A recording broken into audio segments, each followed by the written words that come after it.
big Hollywood sunglasses and light the torch, because it's cellar time.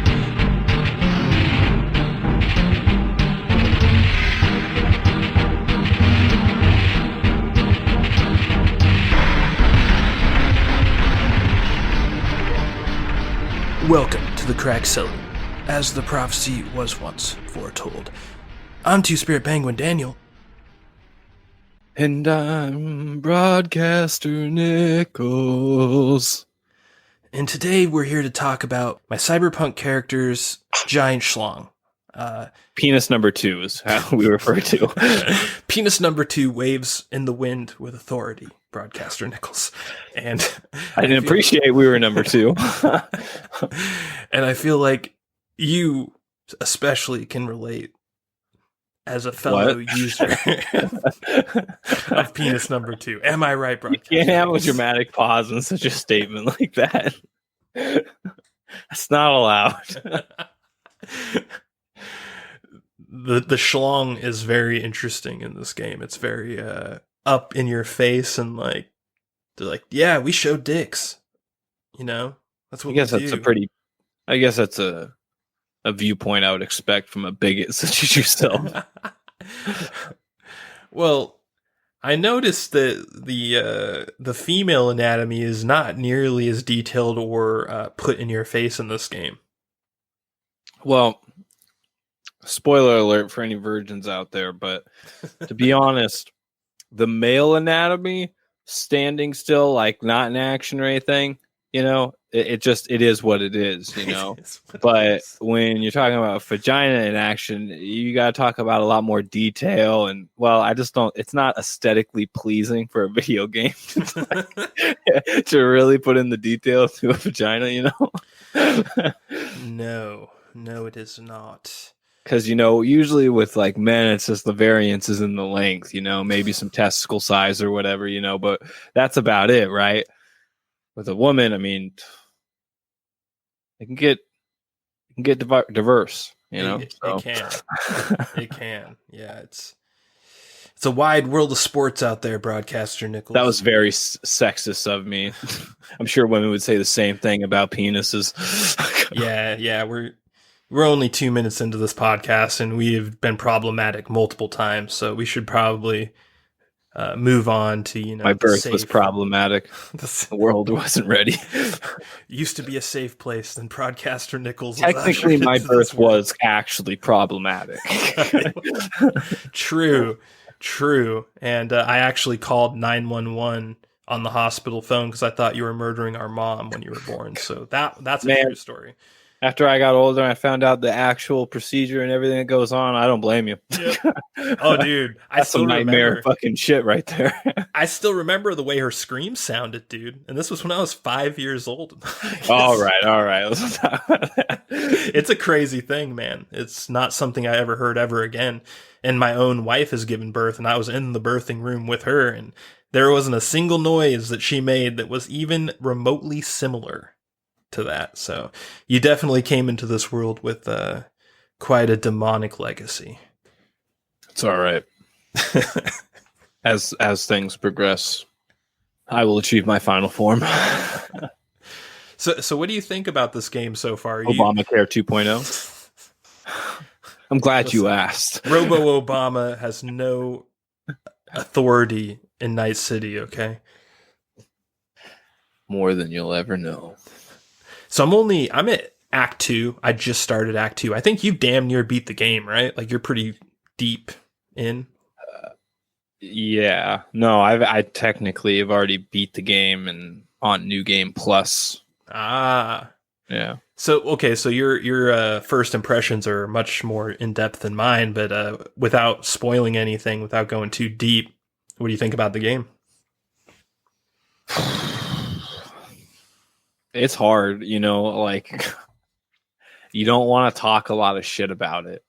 You know, it's like seeing that 10 in your younger life, you know, that one you thought you'd never get. You're like, there's no way I'm ever going to get with her, right? And you're right, you never are going to get with her. But fast forward 10 years and she's a crack whore on the side of the street and you're doing all right in perspective, you know? And you're just like, what? She's in striking distance now. That's Cyberpunk 2077 right now. But like, you feel like she could get cleaned up. She has a chance, That's how I feel about Cyberpunk, because honestly, it is so bug ridden. I've never played a game so bug ridden. Personally, this is the buggiest game that I've ever purchased for AAA money. And I've always heard it offhand, from YouTubers and influencers, if you will, like always talk, like Fallout 76 was a big one. And I just never paid no mind to it really, because I wasn't interested in the game and yada, yada. But 2077 is aggravatingly buggy, like to the point where you have to save so much. It kind of bums you out. It almost, like, what's the word for the opposite of immersion? Like it de-immerses you, or whatever, if that's a word. And on top of that, there's so many things in the game that just small things, like quality of life things, that aren't there, and it just seems preposterous that they're not. Like if you go into the menus and you click on a tab, there's no back button for the sub menu. So you have to hit the tab. You have to hit escape and it takes you all the way out, or you have to hit the tab that you hit and it takes you all the way back to the main menu. There's no like going one page back right now. I don't know if it's just a bug with my game or something, because I've noticed certain menus do have a back button for the sub pages, but like things like, your own menu, it doesn't. And it pisses me off so much. Yeah. The interface, I agree that the interface is garbage in general. That and the autosave, the cars don't work properly. Like, to call your car, that thing will sometimes just keep going. Sometimes it will just appear out of nowhere from beneath the ground and blow up and kill you. And then wow, I haven't seen that one. Yeah, because their autosave feature is so shitty that it will literally autosave you dying from the explosion. So then you have to go one manual save or autosave back, which like deletes like 15 to 30 minutes of gameplay. And It's just like, dude, like, how many times? These are bugs that you should not allow to leave the studio at all. These are like critical bugs that are and this isn't like, we're not talking about the PS4 or Xbox copy, by the way. This is a PC copy. That's on a 1060, but nonetheless, it's not like I'm playing it on 4K max settings. I got this super low just so I can get above 30 frames, stable. I think I usually get above 45, and it's garbage. But it's a great story, and underneath everything I just said, it's a great game. Like when the game's running smoothly for that half an hour to an hour you're playing, and you forgot about all the bugs, it's an awesome game. Yeah, I agree. I really liked Act 1. I think that if the rest of the game is on the same quality as Act 1, then it's going to be one of my favorite games of the year for sure. But yeah, the interface is garbage. I haven't run into nearly as many bugs as you, but it's probably just because I'm much earlier than you are in the game. But man, I'll just say to anyone right now that hasn't played it yet and hasn't watched any trailers for it or anything, don't watch any trailers, because Broadcaster Nickels basically had Act 1 spoiled for him because he watched all of the promotional stuff that came out before the game came out. Years before the game came out. Yeah, I didn't watch any of that, and I go into Act 1, and I'm shocked multiple times. There's multiple plot twists I had no idea about. I'm just like, damn, this is some good shit. And then I talk to you, and you're like, oh, I already knew everything that you just said from a trailer that came out 3 years ago. It's not really. I can tell you right now, if I knew all that shit, I wouldn't have enjoyed Act 1 even half as much. Yeah, well, it's like the whole more than like 80% of the marketing for this game was Keanu Reeves' Johnny Silverhand. Yeah. And his premiere as playing Johnny Silverhand was him picking you up in the junkyard. Right. That's literally him being premiered. He's like, "Get up, samurai." Right. And I did see that, but I had no context of what that was. So by the time I got to the game, like it really didn't. It didn't do anything. So like I'm fine with watching that, but like the fact that you knew certain deaths were going to happen and the fact that you knew certain betrayals were going to happen in advance, I'm just sitting here like, dude, Well, what if that someone same described Game of Thrones the, season 1 as saying, the same spoiler premiere. alert, Ned Stark dies? Like, what the fuck, dude? The main difference is that when they premiered that, they premiered what I'm telling you about as well. Like, if you would have kept watching, they showed like 10, 15 minutes of gameplay with Keanu Reeves on the stage. Well, I'm glad and it literally like spoils like the whole first, what is it, 15 minutes of the game, 20 minutes of the game. Yeah, that's a bad move. And I think that this game has been riddled by bad moves from upper management. I think that the game developers and the people behind the game didn't get enough time to finish it. And you can clearly see that an amazing game was here. They just didn't have enough time. And you can clearly see that the upper people made bad decision after bad decision, forcing things, showing spoilers on stages to get hype. There are a lot of bad decisions from the upper management of CD Projekt Red, and I don't think that they'll ever recover their image after They this. also, this is the other thing, because I don't want to shit on the game too much because it's really good. I'm just going to say this. If you're going into Cyberpunk thinking it's this really super immersive RPG with this living city and stuff, it's not. It's not. It's really not. It's Grand Theft Auto with a Cyberpunk universe. That's what it is. Mm-hmm. You get the same side jobs on your cell phone, you get the same like minuscule side jobs on your phone, you get little crimes that you can beat up, like take care of on the street, it's the same type of driving and city layout as Grand Theft Auto, same type of mini map, like I got huge Grand Theft Auto vibes as soon as I played this game. And I think, even though I think it is a great game, before I ever played it and what my expectations were for this game. And I know a lot of expectations out there were very lofty, but that being said, they build this game as a lot more immersive. Like I remember I have this Trauma Team comic, right?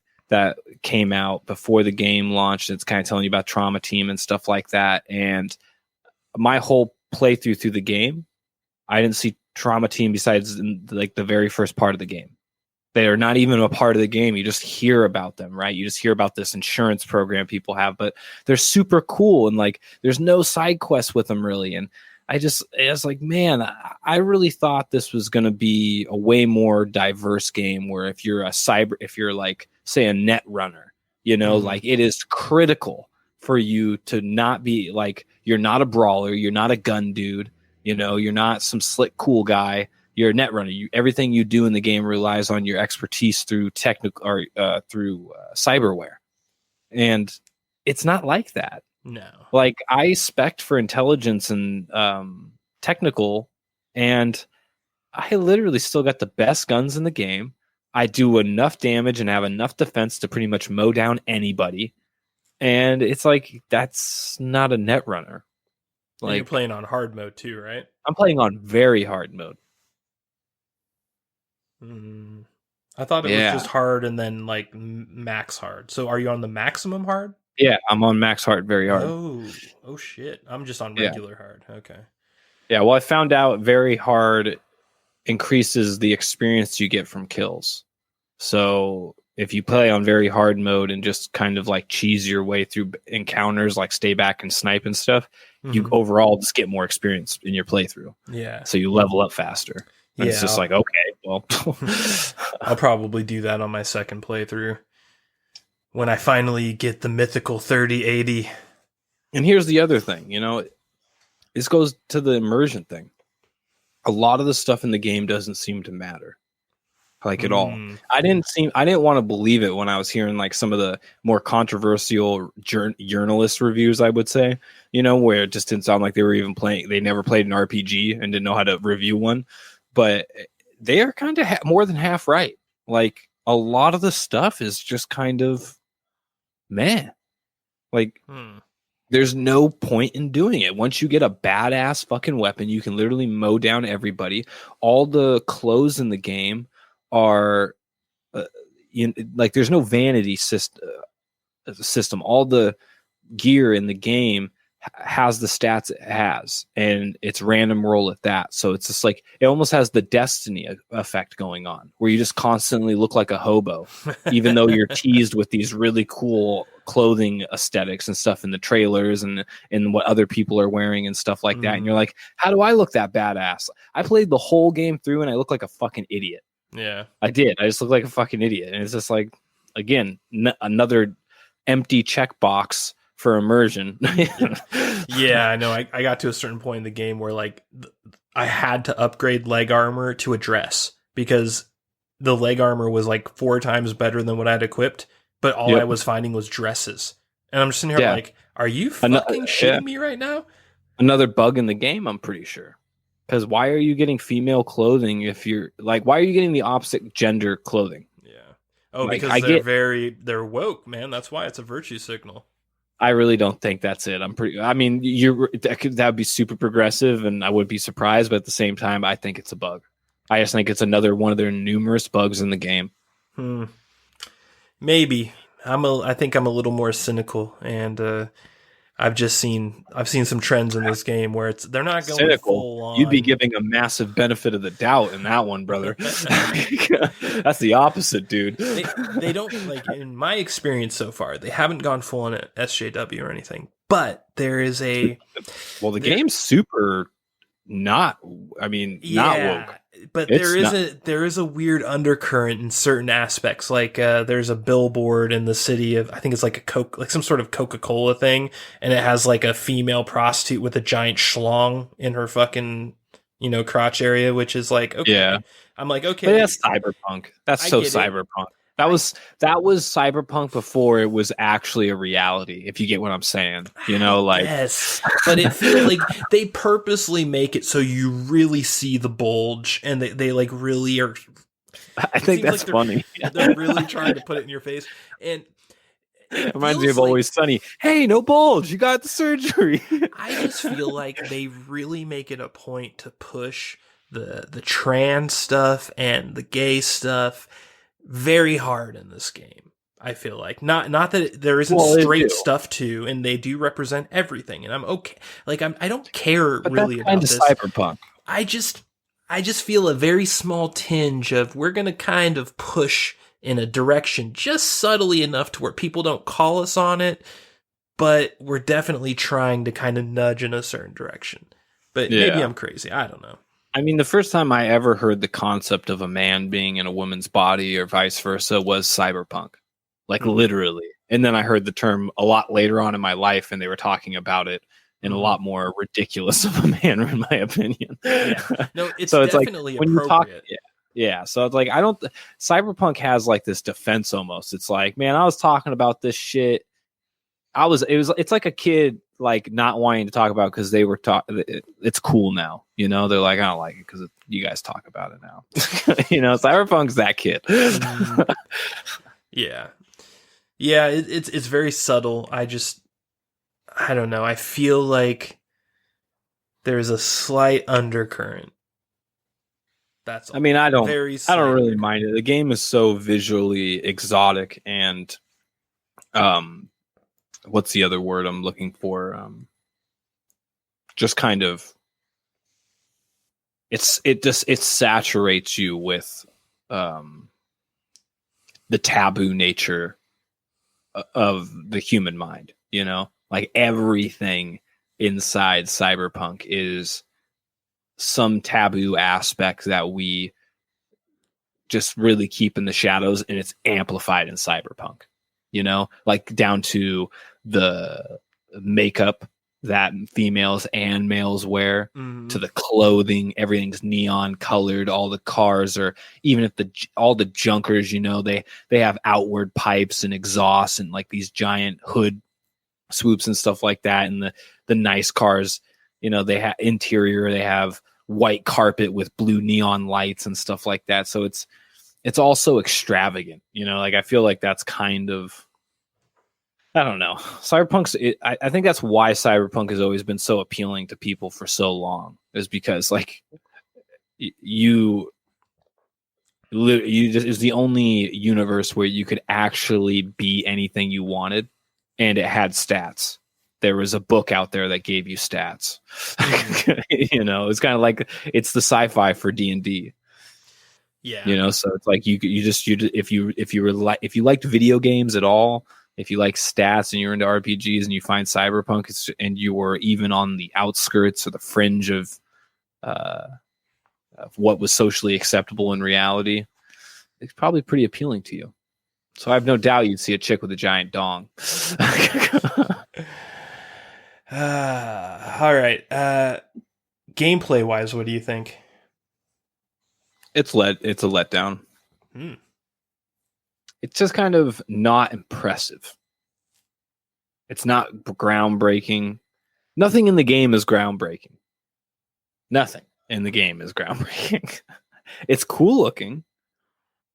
It's promising. Has a lot of promise. But interesting. Nothing it comes off as like, holy shit.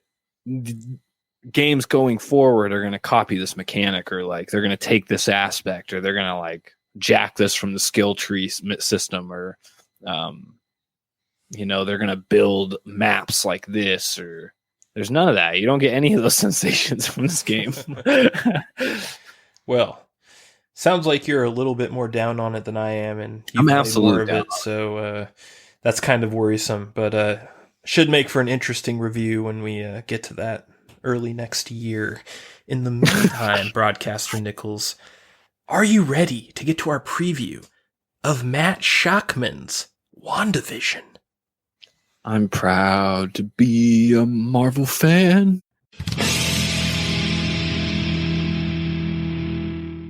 What's that? You want more Crack Cellar? This is good. Join your lords on Twitter at The Crack Cellar and Facebook.com/The Crack Cellar. Hey, you over there. Are you a straight-up Chad or a strong woman? Well, you can find us on Apple Podcasts and your favorite podcasting app.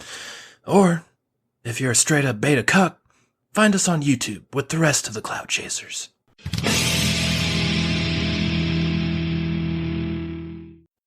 And we're back with our preview of Matt Shakman's WandaVision. Broadcaster Nickels, what in the hell is this? You are now speaking to the Marvel fanboy known as Fat Cat Nickels. I know nothing about this. So you've never seen the comics this is based on? No, I'm fucking with you.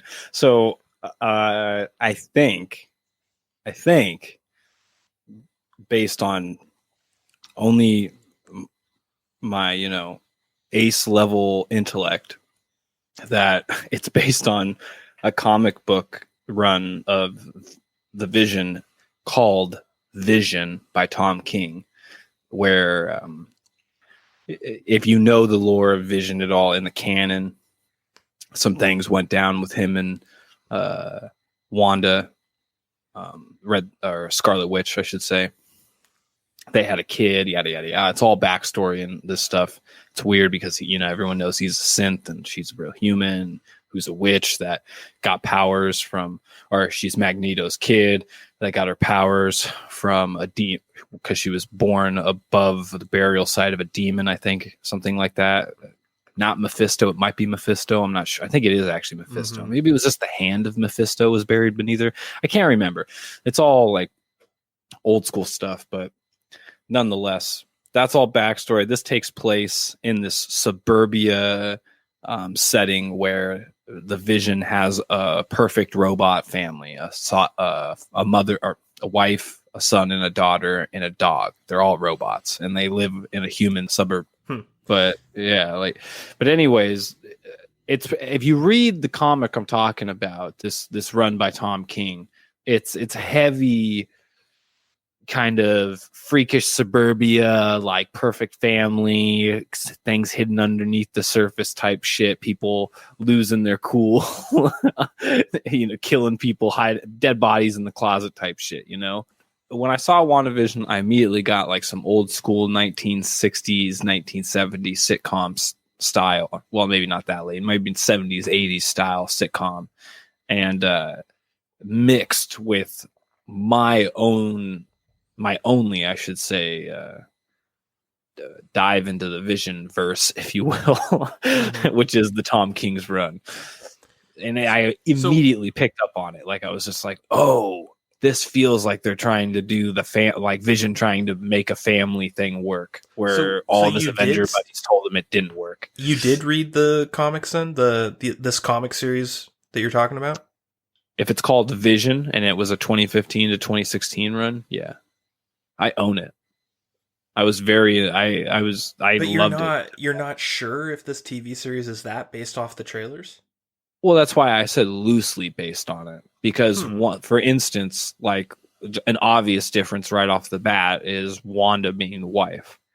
Now, Scarlet Witch in the comics is just a huge part of Vision's character to begin with. Anybody that picks up a comic and continually buys a series of or issues of a series would know that if you're talking about Vision, or if the storyline's primarily about Vision, then Wanda's probably going to come up, right? So that's why Wanda's in that run of comics I'm talking about. She's she's in that series, but she's not the mom. It's another synth that he made. He made his own family in this run I'm talking about. He has a robot daughter, a son, a wife, and a dog. And so Wanda is already Wanda and his relationship is past tense, and he's dealing with it mentally.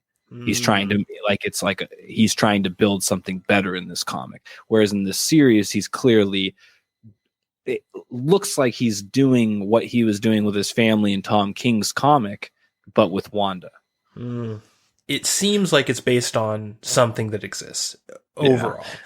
Well, also comics have taken a completely different form over the time. Like certain stories for characters used to span over multiple runs of different groups of, like you get a certain character storyline and issue something of Avengers, and then something issue of X-Men. This isn't true, but like just as an example, in X-Men, then in, some other character story. So, and then they changed that. Then solo runs started happening where you get like characters were so popular from certain groups that they would warrant their own run, but they would have to be really fucking popular. like Batman, You mean like Gambit? Too soon.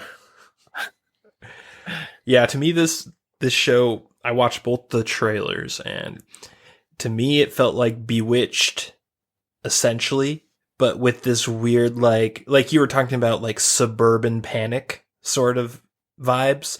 It felt like Bewitched with suburban panic vibes, and there was a little Mork and Mindy in there, because it felt like, in a way, Vision was playing like the goofy alien that the wife was like, oh no, it's a normal guy, it's not an alien. It's kind of what Mork and Mindy was like with Robin Williams back in the 80s. But also the way that the world seems to glitch out. Like there's conversations where people start repeating themselves, and there's like little glitches in the walls and stuff. It also gives Matrix vibes a little bit. Yeah. So this seems like a really out there TV show, and not what I expected from the next Marvel offering at all. For sure. I remember when they first announced all the shows like a couple years back, when they were like, we're going to have a Hawkeye show, we're going to do Wanda and Vision, we're going to do, what else did they have? They were going to do a Winter Soldier and the Falcon show. And I was just like, man, that all looks fucking lame as shit. And then the fucking WandaVision trailer drops. I'm like, damn. Yeah. Yeah, it's surprising. I had no idea about this. I'd never heard of it. It wasn't on my radar at all. And then you sent it to me. I'm like, whoa, what the fuck did I just watch? I think, if you would have got to me a year ago, I would have said Disney Plus is dead on arrival. Like all these streaming services are just going downhill. But Disney Plus, out of all of them, whoever is behind the acquiring of, or not the acquiring, because everything that's on there is already owned by Disney, but whoever is like picking and choosing what goes on is good at their job. Like really good at their job. Yeah. Because you see that they're uploading dinosaurs. Mm-hmm. I'm like, as soon as I thought that, I saw that, I was like, dude, I haven't seen dinosaurs in so long. And then my next thought was, how many people my age just saw that ad and they're like, I need to get Disney Plus just to watch this show I watched when I was fucking 8. Mm-hmm. And the funny thing, genius. The funny thing about dinosaurs too is that it's such an old show that if you go on the internet and you go through, let's just say, shady means to acquire videos, you can't really find good quality versions of dinosaurs out there. It's because the airing of the show stopped so early. Yeah. Like it didn't, I don't think it went past 97, 98. Yeah. I don't remember. I'm sure that people someone's eventually going to rip the Disney Plus version and put it on the internet too illegally, and you will be able to get it like that someday soon. But just the fact that Disney Plus was like, we're going to take this show that came out like, I don't know, it must have been like 1991 or something, way before HD, that just stopped airing way before HD came out and never got any like HD revivals ever, as far as I know. For them to revive the show and bring it back in HD, it makes it new. It makes it something new again, which is a very genius strategy for streaming services. Because, like, could you imagine? Let's just use Stargate SG-1 as an example. So that's back on Netflix right now. That's a show that we both grew up watching right before HD happened. Like, it's a show that just barely predates HD. It was shot digitally, low res. HD versions don't exist of it. They never will. It's a really sad story. Low res, but high soul. All right, let's be real. But imagine if some streaming service came out and all of a sudden they just drop SG-1 in Blu-ray quality. Which is happening. There's an SG-1 Blu-ray box set coming out next month. It wasn't shot on film, though. There is no HD footage of it. I don't know how they're doing it, but it's happening. Oh, they must be using some of that like crazy upscaling tech that have you watched they've been experimenting with. Have you watched SG-1 on Netflix specifically yet? Mm-hmm. Yeah. You don't think the new episodes are better looking? No. I have maybe the it's DVD so box long, set. but no, I watched the first season. I was like, oh man, I remember this looking a lot shittier. These like bad copies of the Blu-ray that's about to come out. That's because you watched them on a shitty TV, not because of the source material. I own the season 1 and season 2 box sets, DVD box sets of SG-1 that came out like as it was airing. So like year 2000, you know what I'm saying? I watched both those box sets fucking so many times, like dozens and dozens of times. Maybe they just spent a lot of money to like polish the footage up. I'll tell you right now, the Netflix version is exactly the DVD version that I've watched every time. Like, it's exactly the same. Interesting. Yeah. Because I got an ad to buy or pre-order the Blu-ray box set. So I know this is real. I didn't dream this or whatever. Well, there is crazy upscaling tech that they're developing right now that I've seen like examples of that look really good. So maybe they're doing something like that. I'm not sure though. Possible? But I know for a fact that SG-1 was shot on digital at low resolution. There is no HD native resolution footage of SG-1 that exists pre-season 6. So in season 6, they went to Sci-Fi Channel and they started filming in HD. But before that, it was all low-res digitally shot. Man, I wonder if it's just a fucking a grift. They're just going to be like Blu-ray copies, and it's just going to be shitty versions for the first 5 seasons. Yep. When did they go over to Showtime and start actually doing? Yeah, all the Showtime seasons, so 1 through 5, are all shot digital low-res. Okay, yeah, there you go. So I bet you that's what it's gonna be, dude. They're just gonna fucking gut you for 5 seasons and then be like, check out what we did in season 6 through 9. Is it 6 through 10 actually? Or 6 through 10. Season 10 is 10. Like the cursed season. Yeah, it's so sad. I always want to forget about it. Well, it's getting like back parents to splitting up. Getting back to WandaVision, this looks like it's going to be an epic mindfuck of a show. Do you get that impression as well? Yeah, I mean, it's the only one I'm stoked for so far. I don't think we've seen anything so far, trailer-wise, from the other two, Hawkeye and Winter Soldier and Falcon series. But on the characters alone, I'm not too excited. Broadcaster Nickels, that is because you are a Class A bigot. What are you talking about, dude? Hawkeye's a white male. I'm totally allowed to hate him as a fellow white male. That gets me BIPOC points, right? Am I allowed to say that? Listen, cut. Captain Marvel 2 will come out again And 7076 will commence again when that movie hits the theaters. And then Winter Soldier is about a fucking black dude that literally has wings. That's freedom as fuck right there. And a white dude who's missing an arm. That's handicapped as fuck. Like, I mean, how do you not see the symbolism? I see the symbolism as clear as fucking day to me. Oh, shit. So what do you think?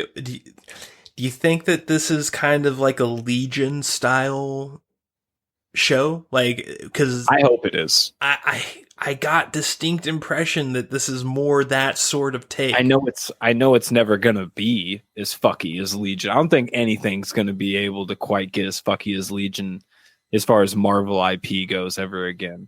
Yeah. But this might be their attempt. You know, it sure looks like it. Yeah, man, that'd be cool if.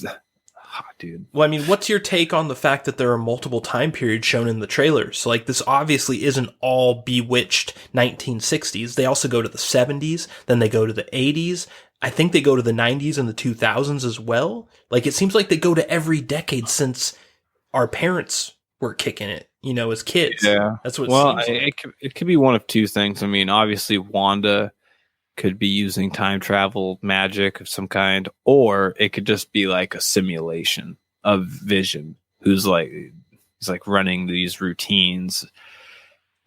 For instance, this is just me off the cuff thinking. Like, if someone came to me and said, "What do you think the storyline of this is?" I would say it looks like, just based on my comic knowledge, Vision running simulations of how to keep Wanda in his life before she leaves him. Because in the trailer it kind of looks like Wanda, like these characters are kind of like telling Wanda to like wake up or like snap out of it, or like, you know, kind of like, what are you doing? Like, you get those vibes like Wanda's dreaming or something like that, and there's these glitches in reality. And Vision comes off as kind of just like this perfect husband type guy, you know? So I'm thinking maybe this might be like some nightmarish plan of Vision. There might be some mind fuck. Who knows? You know, That Tom King comic was quite the mind fuck in itself. So interesting. Yeah. Well, I'm just glad they're focusing on an actual good female superhero for once, and not trying to force more Brie Larson down our throats. I'm sure that's coming in about 8 months. She got a Disney. No, you didn't hear? Did she get canceled? Yeah, rumors are she got axed as her character. Oh, they're gonna, because let that be true. Because like, this is all rumors or whatever, but supposedly because the X-Men characters are coming in, they're gonna bring Rogue in, and in the comics, we all know that Rogue steals Captain Marvel's powers and puts her in a fucking coma. So that might be a way to kind of get Brie Larson off camera. I hope they make Brie Larson play the role as Rogue is putting that bitch in a coma. That is the only time I ever want to see Brie Larson again. Is the only thing that would be better is if she refused and they had the rights to her likeness somehow for the character, and they CGI'd that bitch in the movie, and they're like, "Guess what, bitch? You're gonna be in there no matter what." Yeah, and as we know, CGing characters in is now a trend in multiple ways. And that being said, Broadcaster Nickels, do you give Matt Shockman's WandaVision a thumbs up, a thumbs down, or the dreaded side thumb? I don't know if I'm allowed to talk about thumbs with females in IPs and stuff like that. It's kind of hot. Yeah. I'll give it 2 side thumbs. Oh shit. 2 side thumbs. Usually I'm the one side thumbing the Marvel shit, and I think we're reversing our roles today, because I'm going to give this a thumbs up. I looked at these 2 trailers multiple times. I'm just like, hot damn. I wasn't excited for anything Marvel, and then this shows up. I'm like, I'm fucking psyched for this. This looks sick. Well, I'm skeptical of anything Disney. Yeah. Just because they got Mandalorian right doesn't mean I'm going to fucking drop my guard. Yeah, well, we'll see. That being said, speaking of the Mandalorian, Broadcaster Nickels, would you like to get to our review of Jon Favreau's The Mandalorian Season 2? My body is ready.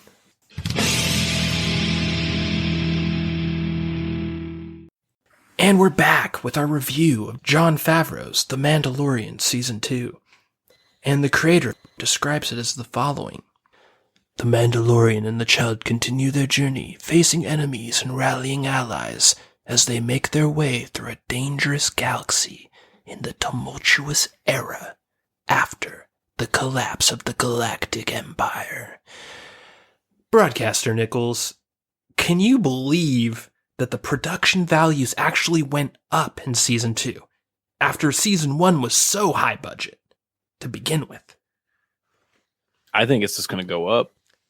You don't think Season 3 is going to have even more? I mean, if they do, then they're like starting to like flirt with like the Avengers movie style budget. You know what I'm saying? Like we're getting really high on the hog here. Well, no, you have to remember that Mandalorian's using a revolutionary new like green screen style tech where they can do like really cool environments on like a green screen style small room environment. They're the first series to do it. So I think they're able to actually make this quality of film on a lot lower budget than you think. Well, if that's true, I think a lot of their money goes to actors and actresses. Well, if that's true, then I expect every single TV show from now on to have Mandalorian style effects then. And I don't think that's going to happen. I remember when Mandalorian Season 1 capped. That's when I found someone wrote an article about the tech that they were using. And I think they referenced another series that was about to use it because of how successful Mandalorian was. And it wasn't even a Disney show. So, I mean, who knows? I wouldn't be surprised if Star Trek Discovery used it. I've been watching, Season 3? Yeah, Season 3 of Star Trek Discovery.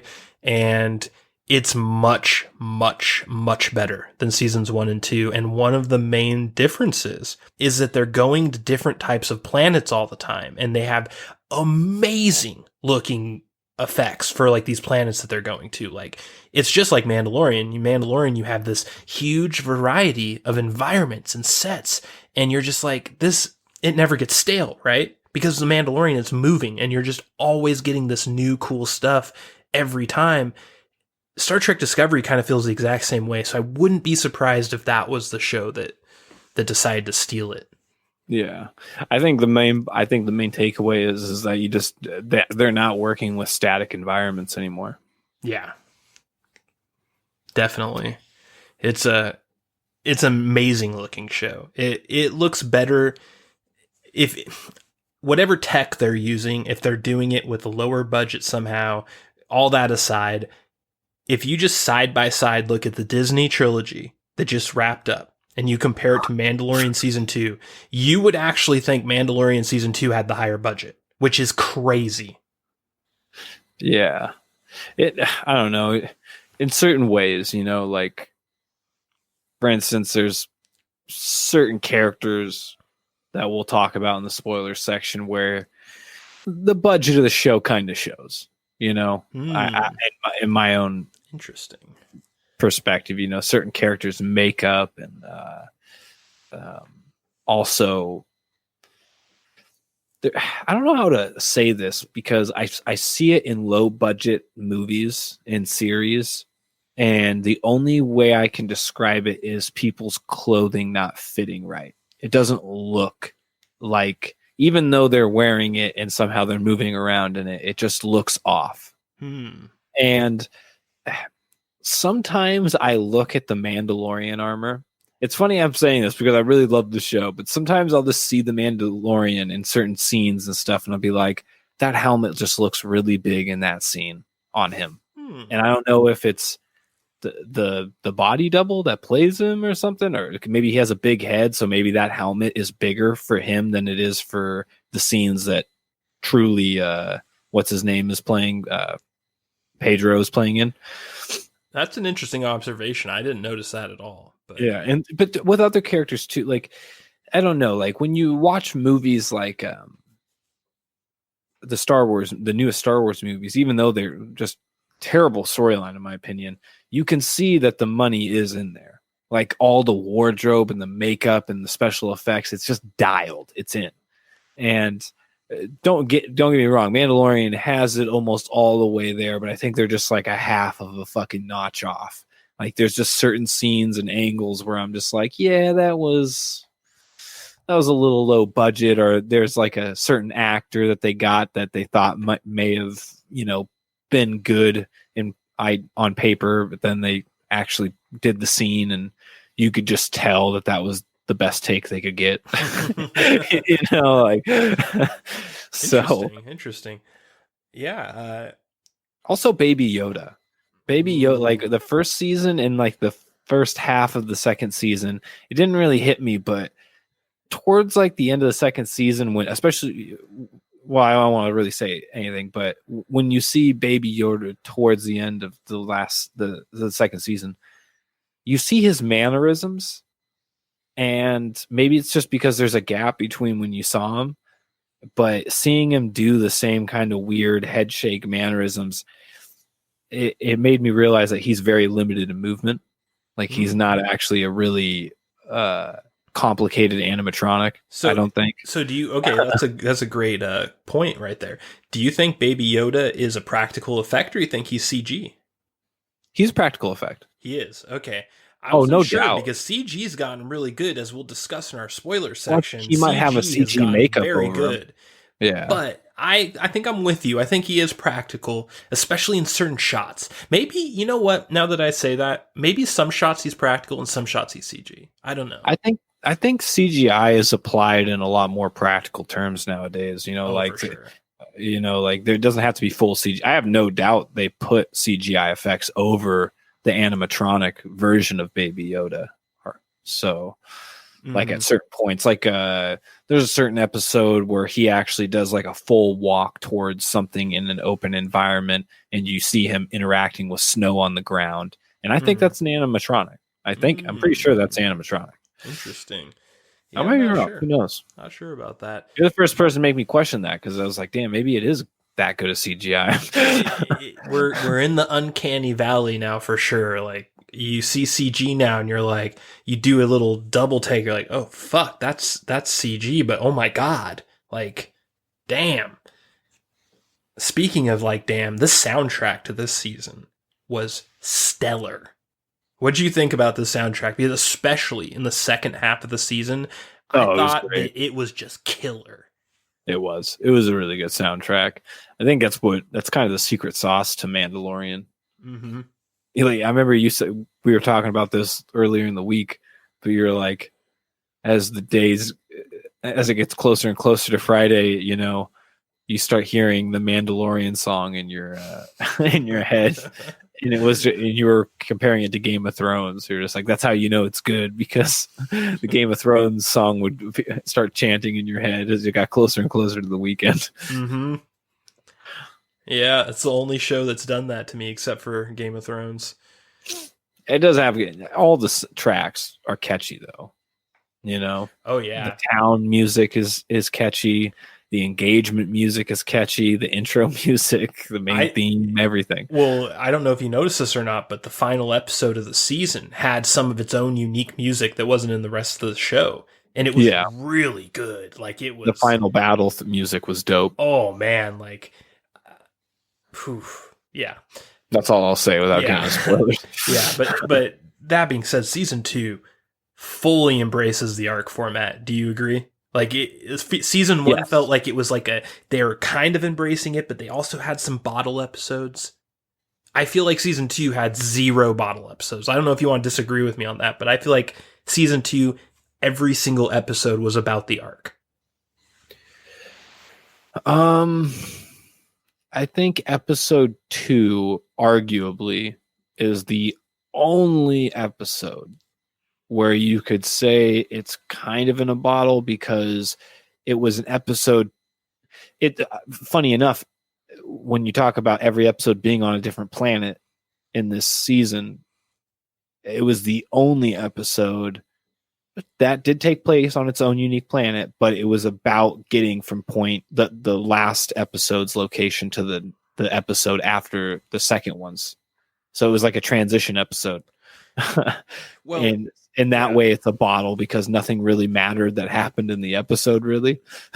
Well, yeah, I mean, you could kind of make that argument, but still, like, the point of the episode is that they are still kind of going in the direction of the arc. You know what I'm saying? Like, it wasn't like, this is just some side story that has nothing to do with the arc. They were participating in the arc in this episode. Yeah. But I know what you're saying. Yeah. But just because every other episode, it's just a time skip to the next planet, you know? Yeah. That episode kind of sticks out to me, like, as why did they, like, every episode is a time skip to the next location, but that episode in particular was pretty much an episode talking about the type of time skip that would happen.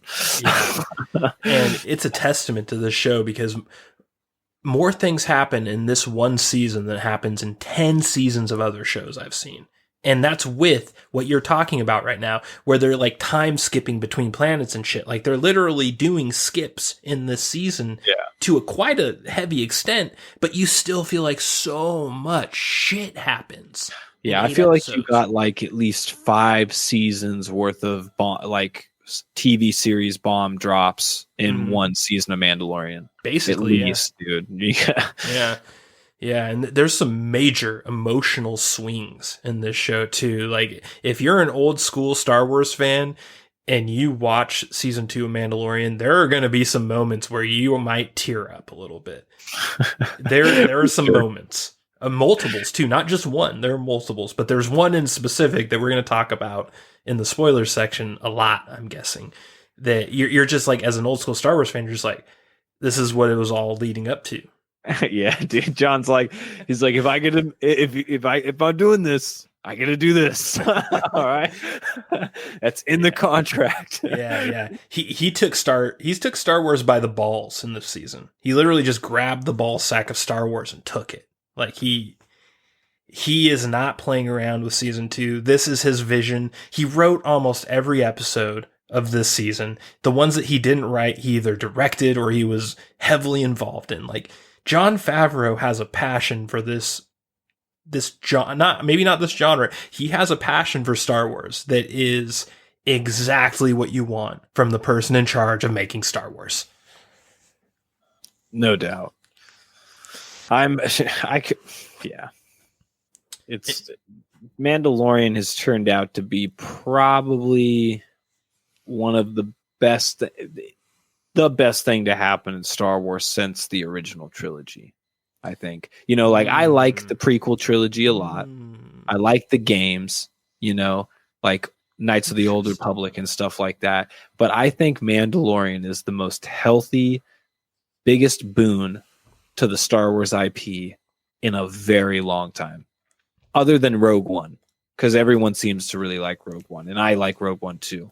But I think Mandalorian has garnered so much positive attention that it's almost making people forget about the controversy of the last trilogy. Oh, it totally is, dude. And anyone who's watching Mandalorian right now and just finished season 2 has a glow right now. And they're like, oh yeah, Star Wars is back. We're all good. Everything's good. Star Wars is back. Yeah, I totally see that. Like, it's so crazy how Jon Favreau he drew battle lines with the Disney trilogy. He just straight up drew battle lines. He declared some things and he said, I'm canon, bitch. Not you, me. And you can see that several times within the show where he does things where you either question what happened in the Disney movies or you straight up retconned it. And we'll talk about that more in the spoiler section. But there are some decisions he made where he straight up retconned some stuff and even set up some things for maybe season 3 where they're totally going to retcon the Disney trilogy. This was not a Rian Johnson sort of, we're boys. Jon Favreau and Rian Johnson are clearly not boys based off of The Mandalorian because he thumbed his nose at that style of Star Wars in this season of Mandalorian. Yeah. It's funny because I know what you're talking about. And then there's also other things that Jon seemed to get away with in this series way better than any other Disney implementation I've seen in the past 3 years. So Yeah. it's quite shocking how well he played it off. I picked up on it. Like, I saw what he was doing. Don't get me wrong. I was any regular dude would see what's going on. But at the same time, you're just like, wow, this isn't like absolutely cringy. Yeah. Who would have guessed that the co-star from 1990s Swingers with Vince Vaughn would save Star Wars? Who would have thunk it? I think that's the only cameo. I think that's one of John's fucking trump cards, dude. He's going to make a Swingers connection in Mandalorian, and fans are going to freak the fuck out. Oh, shit. Vince Vaughn's going to going to appear. He's going to be some like shady fucking merc or something. Well, I'm peddling DVDs from old 19 or 21st century television shows. You want to take a look? Well, Broadcaster Nickels, before we get to our spoilers section, what do you have to say to the weary fan that's like, I watched season 1 of Mandalorian, but I'm just not convinced? And I'm guessing there's like one person on the planet who thinks that, maybe. So talk to that guy. Be like, tell him what you think of season 2 and if you recommend it to him or her. Well, it's going to be easy. I don't talk to people like that. I got to try to convince you to watch Mandalorian at this point. I don't know. I mean, you might be cool, but I'll never know. Yeah, to me, this is the best show on television right now. By far. It is the best Star Wars property since Revenge of the Sith, without even a question. There is no debate. If you bring a debate to me, I will fucking smack it down like Dikembe Mutombo in the playoffs against the Supersonics. And this is the new Game of Thrones. We're watching the new Game of Thrones, and it's Star Wars. It somehow is Star Wars. The only thing good to come out of 2020. Yeah, and I for me, season 2 of Mandalorian is one of the best seasons of television of all time. I think it is amazing, and I can't recommend it enough to anyone, period, for any reason. So, that being said, Broadcaster Nickels, are you ready to get into the spoiler section? Let's do it. Broadcaster Nickels, episode 1 felt like the first movie in a new trilogy. A new trilogy? I don't know. I'm hoping that I don't want to get too far ahead of ourselves because we're talking about episode 1 right now, and I want to jump all the way to episode 10. That's what we do in this show. We do it every single time we review a TV show. We always go straight to the finale. It's our thing. Just because you do something, just because your behavior is bad, doesn't mean you want to try to do it. We're trying to be better here. This whole episode 1 just felt like a movie. It was really in depth, and it just had a lot of shit going on. And when it was over, the way it dramatically finished with Mando almost dying with the whole like Trojan horse Bantha thing, and then miraculously coming out of that, it was just such an epic way to end an episode. It felt sort of like the first movie in a new trilogy to me. For sure. They definitely knew how to start the second season off with a bang. And they definitely had, it was just the right ratio. They had a really good actor using Boba Fett's armor, and it's just the way it sets up the storyline perfectly. You're just like, when you watch that episode as a standalone, you're like, just a great episode, not acknowledging what happens going forward. The fact that it ends up being a prop piece set up to introducing Boba Fett back into the universe is even better. The fact that Timothy Oliphant is the dude that had his armor. Yeah, that's pretty funny. So yeah, I mean, what I was trying to say earlier, I think I was going to say, was that this season, the way they capped the arc was like a tombstone. Like I'm super conflicted with them using Luke. I told you, we're right back to the final episode, and we're. Well, I'm not going to say much about Luke. I'm just going to say that they used Luke, and that embrace it, Broadcaster Nickels. It's our thing. We do this. It's kind of like damn, dude, like, why do you have to bring him in? Because he's like, he represents something that just shouldn't be leaned on anymore. You know, it's just like, we gotta stop doing this shit. You know, like the guy that plays Han Solo doesn't want to do Star Wars anymore. The chick that played Leia is fucking dead. Half the actors that played the iconic characters are dead. You know, it's just, you gotta stop. You butchered Luke's character in the last trilogy. It's like, so when I saw when I saw what was about to play out, I immediately was like, doom. I was like, no. And then I saw the fight scene and I was just like, I got a boner and I was just like, oh, fuck. Yeah. Super good way. But it's a good way to end an arc with like no ifs and doubts about it. Like, Baby Yoda is gone. And that was what I was worried about, to be honest, is that, man, how are you guys gonna like do a season 3 and not make it about Baby Yoda and take it even further? Maybe Baby Yoda's not even in it now. Like, how are you gonna recover from something like that? And they're just like, don't worry, it's Luke Skywalker's Padawan. You're not gonna see any of that, but we're gonna show you take him away. And it's just like, that's good enough. It's enough of a fan service. Like, he knew that it was like, that's a rock solid excuse right there. They won't question it. The way Luke Skywalker was portrayed was very George Lucas, because they could have portrayed Luke in many different ways in this episode if they wanted to. They specifically chose to go with the old school George Lucas original trilogy Obi-Wan Kenobi style Jedi. This, to me, was very specific in saying, this is our Luke Skywalker. This is the Luke Skywalker that you wanted in The Last Jedi, but you didn't get, that you got perverted. This is the wholesome version that you actually wanted, and here it is in The Mandalorian. As Jon Favreau gives you a big, giant hug. For sure. And I think what it is, you know, because essentially it's just Luke from Return of the Jedi with obviously some CGI, because they can't make Luke that. The only difference that, and I picked up on it almost immediately, was his robe.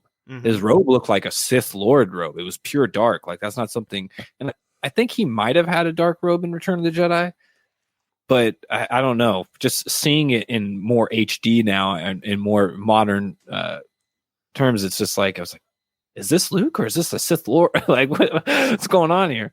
But then I saw the glove and shit, and I saw the lightsaber hilt, and I was like, oh, this has to be Luke. But I can just imagine John in the writer's chair at the studio, just with his small writer's glasses on, looking at the script that a revision script that the executive just handed him, like what they want Luke to look like in the last episode. And he just kind of looks at him vaguely, and he goes, I'd rather not. just pass it back to him.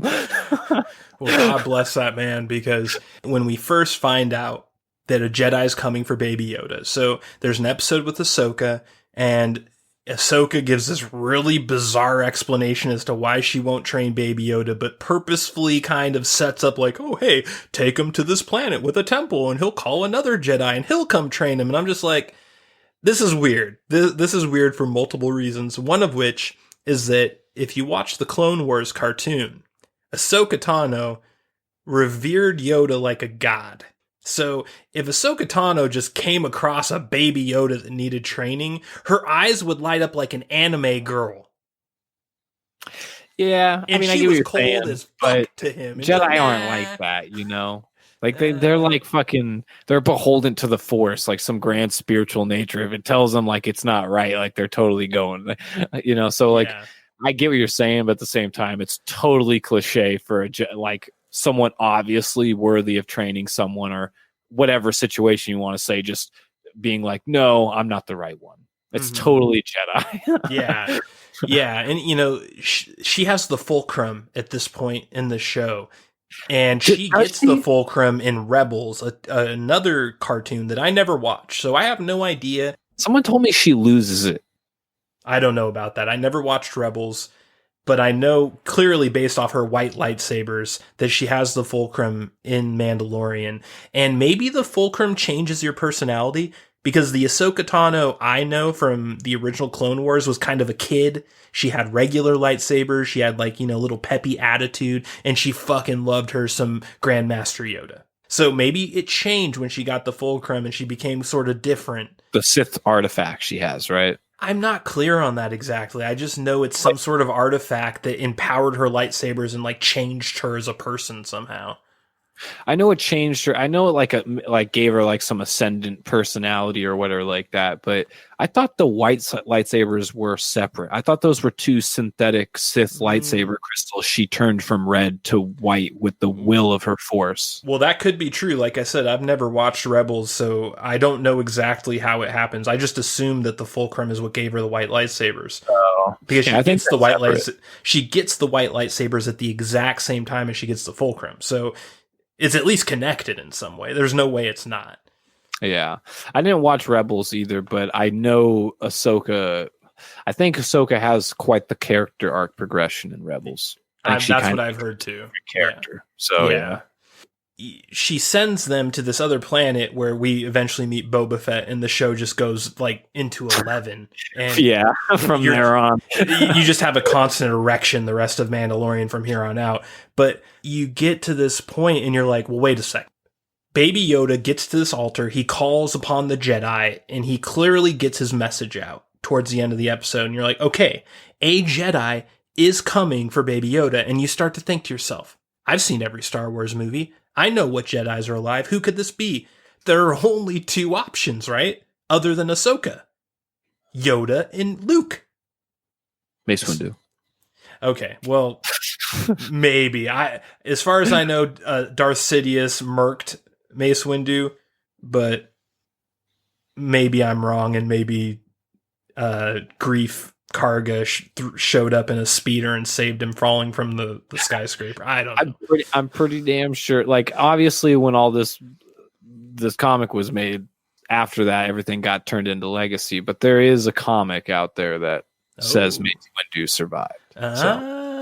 Interesting. I hadn't heard of that. I didn't even consider Mace Windu. And one thing I'm really hoping for from season 3 is that because it's obviously going to focus on Bo-Katan and this whole, like, we're taking back Mandalore and we're getting the Darksaber back and all this bullshit. I am hoping that we finally get an explanation as to why Revan wears a Mandalorian mask. I want to know. I've wanted to know this for so long. Mandalorian mask, is it? Darth Revan and Jedi Knight Revan, they both do. What? They wear Mandalorian Does masks. it look like one, or are you? Dude, it's a man. Dude, have you looked at? Oh, dude, you need to go back. I know it has the T kind of cross type of thing you're talking about. It's a Mandalorian mask. It's supposed to be a Mandalorian helmet. It is a Mandalorian mask. It 100% is. Huh. There is no doubt about it. He wears a Mandalorian mask. I want to know why, and I've wanted to know why for like 16 years. I've been wanting the answer to that question. I feel like there is a good chance we're going to finally get it because of how focused this feels like on Mandalore in season 3. That we might get some sort of lore and we might find out, oh, Revan was like an ancient Mandalorian that like did this or that and just he like switched sides because the Mandalores were at war with the Jedi.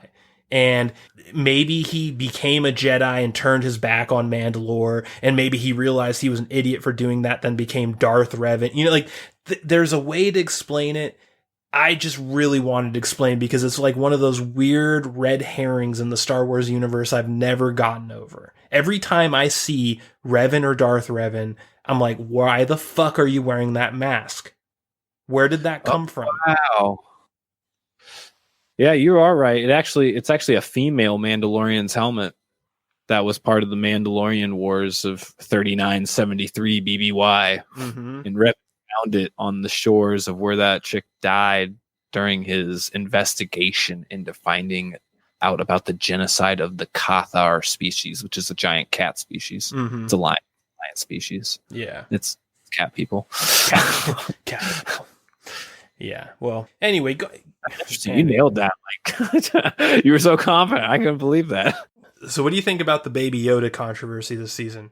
So his name ends up being Grogu, which everyone hated. Like, as soon as they said his name was Grogu, everyone in there was like, I'm calling him Baby Yoda, So so fuck you.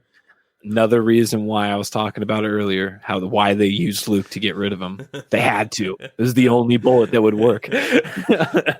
Well, that's not the only reason they got upset. Baby Yoda likes to eat babies. A lot of babies. And there was a 2-episode stretch, episode 2 and episode 3, where he eats like 7 of these baby frogs right in front of the mom. Like, it's like the mom is looking to make sure you're not stealing cookies out of the cookie jar, and as soon as she moves her head, you'd stick your hand in and grab some cookies. That's what he was doing with baby frog larvae from a jar that they were supposed to be transporting safely as a mission. This turned off a lot of Twitter. Twitter was not happy with Baby Yoda. Turn off Twitter. It's like, what's that term when you see faces in the clouds? I don't know the term, but I think people saw Grogu eat those fucking tadpole eggs, and they were like, genocide. Mm-hmm. But it's just like, okay, yeah, that's just you projecting your human emotions onto that. But really, that's life. We all eat baby animals to some extent. What do you think chicken eggs are? What do you think happens when you're eating shrimp or something? Like, they're not well, they might be adult shrimp. I'm not sure. I might be talking my ass right there, but nonetheless, I'm just saying it's just life. And it's a fictional character. What are fish eggs? What's caviar? Like, what are we talking about here? Cognitive dissonance is a hell of a drug, broadcaster. It's just so weird. Also, were they like too sentient? They were just like too alive for them? Like, you got, like, we're in a world where people are saying pro-choice is the high moral road, right? The high ground. But it's weird for a fictional alien to eat some fucking undeveloped fucking tadpoles in their eggs sacks. It's food. It's fucking food to him. Broadcaster Nickels, are you trying to tell me that the progressive left isn't consistent with their beliefs? It just is mind-boggling. Like, you can only get so hypocritical until you do so many backflips and you lose all the blood out of your nose and you're just kind of fucking left there. Yeah, that was my favorite part of Baby Yoda in this entire season, is the part that everyone didn't like with the tadpole eating frenzy thing. It was the least active or the least actiony episode either. Yeah, and I was kind of disappointed with Baby Yoda in season 2 because I thought season 1 set him up to be like a Sith. Like, I really honestly thought that we were going to get into season 2 and Mando was just going to find out that Baby Yoda was a Sith. And he was going to be like, oh, fuck, I've been escorting a Sith Yoda around, and he was just going to go dark side. But what ends up happening is that he goes even more docile, even more babyish, does way less stuff, but with one exception, he eats lots of tadpole eggs. And that added like the dark edge to season 2 that would have otherwise been missing, because in season 1, you had him force choking people. Well, yeah, that and Ashoka warned Jin 2, right? He told like the relationship is that of, the first steps of going down the dark side. Mm-hmm. Having so much love for one person and passion for one person. So I don't know. It might be a soft step. And again, we're kind of questioning where this fits in the Star Wars storyline. So maybe like the final explanation to where like this Padawan ship goes is that Luke actually ends up finding out that this baby is fucking evil, tries killing Luke or something. Mm-hmm. That'd be dope, to be honest. Yeah. Where's that book? Baby Yoda grows up and tries taking on Luke. I want to see it. And when you were talking about like how you're like, oh, I'm glad that Baby Yoda's gone and Luke showed up to take him away and Mando season 3 is going to have no Baby Yoda. I think you're wrong about that, dude. I think Baby Yoda and CG Luke is going to be in season 3 in a big way. Out of here, dude. I no do. way. way. I do. That will kill the series for me so bad.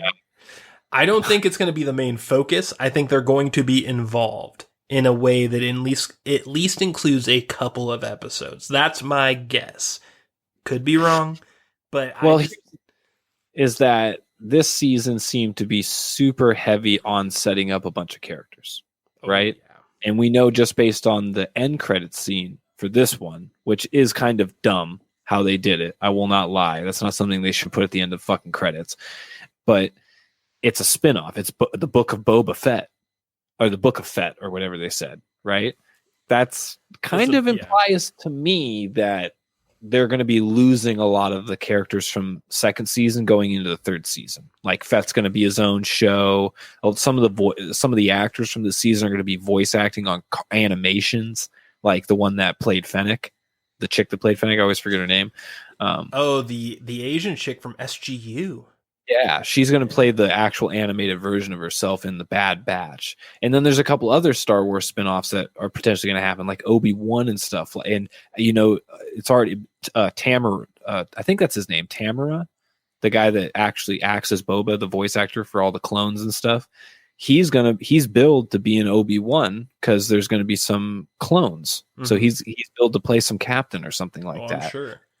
So obviously, like, all the characters they got are kind of going to be spread out into their own IPs, I think. So you might be right. Luke might come in to fill that void, and Baby Yoda might come in to fill that void too. But damn it, if that is the case, then season 3 needs to be the last season.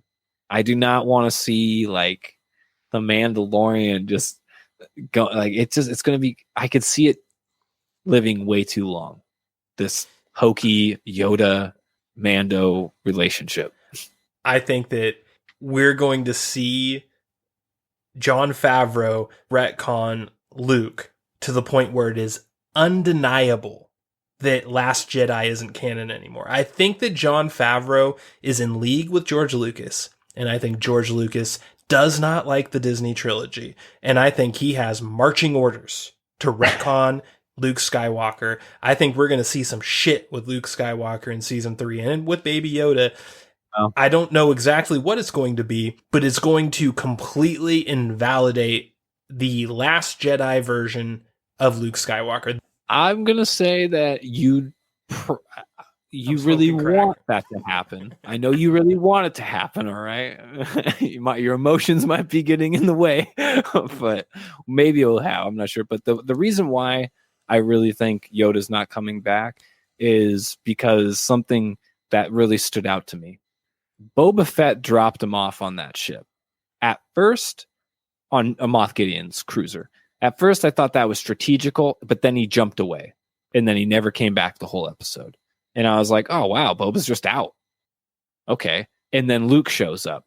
And I didn't think about it at first, but then at the end of the episode, I was like, wow, Boba Fett got technically killed by Luke. And this is the first time you've seen Boba or Luke in a new IP, and they didn't see each other. I was like, that must have been very on purpose. Like maybe they're saving something.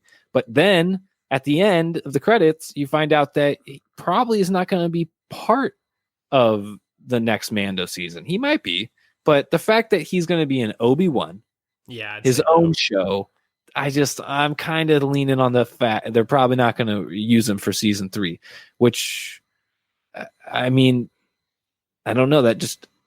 I don't think John is interested in using any of the characters that were, well, I just don't think John is interested in bringing characters that aren't going to fit directly into the Mandalore storyline, you know? And Luke is a Jedi Knight that is killed. Well, technically none of the real Mandalorians like Boba Fett, so maybe that would give him some street cred on Mandalore. But even Bo-Katan kind of looked fucking like she shit her pants when Luke showed up. So I don't know why they would kind of like be chill with like Luke helping out Mando with this giant Mandalore mission next season. You know what I'm saying? I don't think that he's going to really be helping out. In fact, I think that there's a good chance that Luke might actually be a villain against Mando in season 3, and that he might make Baby Yoda choose between the two. I could see something like that happening. But that is Nah, I don't know. I don't know about that. Well, what I Luke do like know, kind of had like that Jedi moment with him. He's just like, I can tell you're a good person. He's waiting for your permission. Like, I don't think Luke sees Mando as a bad person, unless something happens in season 3 right off the bat that changes that dynamic. But yeah, God, I love that scene so much. I love that episode so much. I really don't mind the CG Luke at all. Like, no, not at all, dude. I was. It's so funny. You're like, I'll take it. I'll take it. When I first saw it with Moff Tarkin in Rogue One, I was like, oh, wow. Like, that's interesting. Like, I can't believe they can do that now. That's like, that guy's been dead for 20 years, but like, he's here in this movie. It's really interesting. Man. When I heard Fire When Ready again, I had a tear in my eye. Yeah, and I also had a tear in my eye when I found out that Carl Weathers was only in one episode this season. Yeah. Wow. But speaking of spinoffs, supposedly Carl Weathers and Cara Dune are going to be in Old Republic, or a New Republic show. So we'll see how that goes. I've heard that rumor. Sounds dumb. I don't think it's true. Yeah, but if you're giving Carl Weathers a Star Wars chance in his own show, I mean, I'm behind it. Let me tell you, you can make a good. I like Cara Dune, and she was a lot better this season than she was in season 1. But she is not an actor. No, she is wooden as fuck, and she does not deserve her own show. And I think she can develop. I mean, she has such an amount of like fan hype behind her. I guess you can just give her a chance because she's not terrible. She might improve. Who knows? Yeah, and she recently liked one of my tweets. So like, boom. Yeah, I'm totally on board with her and everything. The chance. It's just that I don't see Disney Plus being like, oh, this super unwoke, not PC MMA fighting woman, we're going to give her a spin-off series when she's really not that extraordinary of an actor or actress. We'll see. There's a lot of spin-offs. It's spin-off season. Spin-offs everywhere. Yeah, that's kind of worries me a little bit. Yeah. This is just classic Disney move. We had something super successful. Let's milk the fuck out of it. Yeah. Another thing is I thought Mayfeld, Bill Burr's character, was way better this season too. Because I thought he was super cringy in season 1. But in season 2, I actually really enjoyed his episode, which is like the second to last episode, I think. Right? It is... I think it is The Believer. No, Believer is the last episode. What's the one right before? It is the one right before it. Yeah. Yeah. It's episode 7. That scene with him and like the admiral in the mess hall where he was like talking about that battle where he like sacked an entire civilian population. That was a great scene, wasn't it? For sure. That was actually probably the tensest moment in the series. Like as far as like, that Quentin Tarantino like style fucking, for sure. Like, I don't know what's about to go down here, but a lot of people are about to die. Yeah, it was good shit. Yeah. Also really like the hero's journey of the Razor Crest in season 2. Was that not like that ship went through some shit in season 2?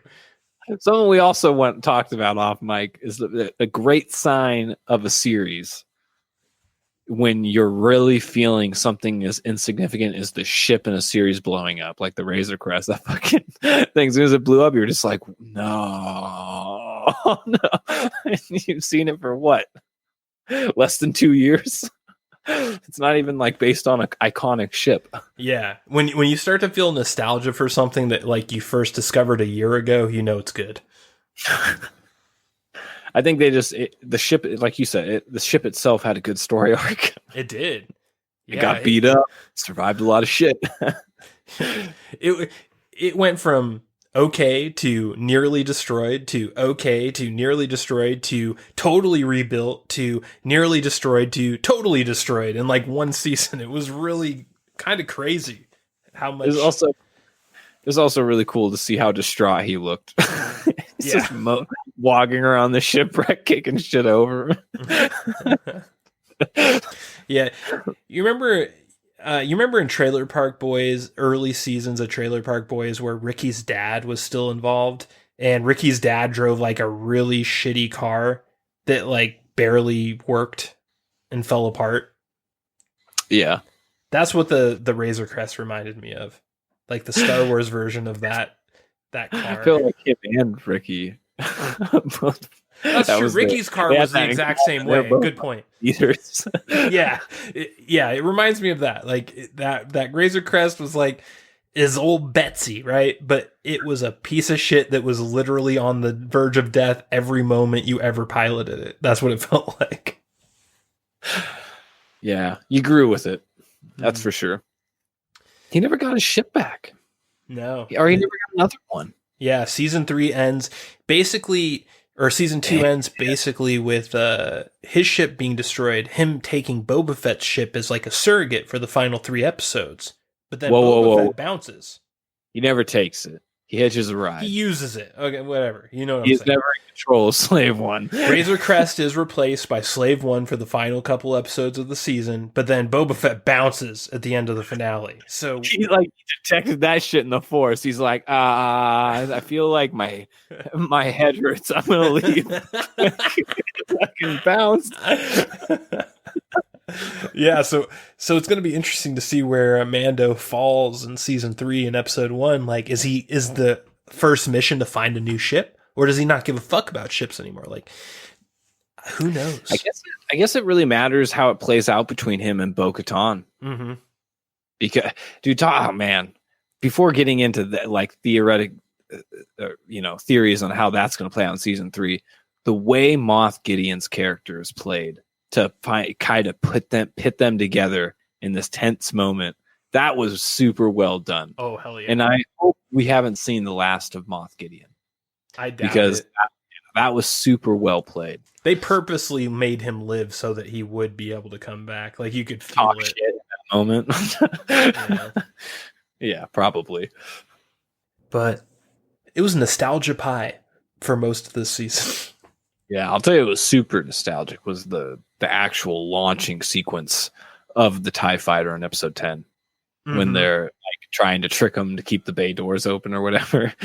That was super cool. Like watching the black pilot like get on the rail and the thing jiggles and the red light turns on. Like, that was super nostalgic. Yeah, and Boba Fett stealing the final third of the season was also pretty nostalgic because Boba Fett is being played by the original actor of Jango Fett from the prequels. And man, was that a stroke of genius. That was just, they got him right before he was too old to play the character. Like, it was just in the nick of time, because that guy's getting old, but he's not that old yet. But he's on the verge of it. And they just caught him. And ironically enough, the guy that originally played Boba Fett just died. Yeah. Yeah, that was kind of sad. That was weird when I read about that. That was like right after I've watched like the second episode with Boba Fett and Mandalorian. I'm just like, damn, that's a weird timing coincidence. I mean, I don't want to speak for him and say at least he could live to see whatever I'm going to say, but I think it's cool at least he lived to see the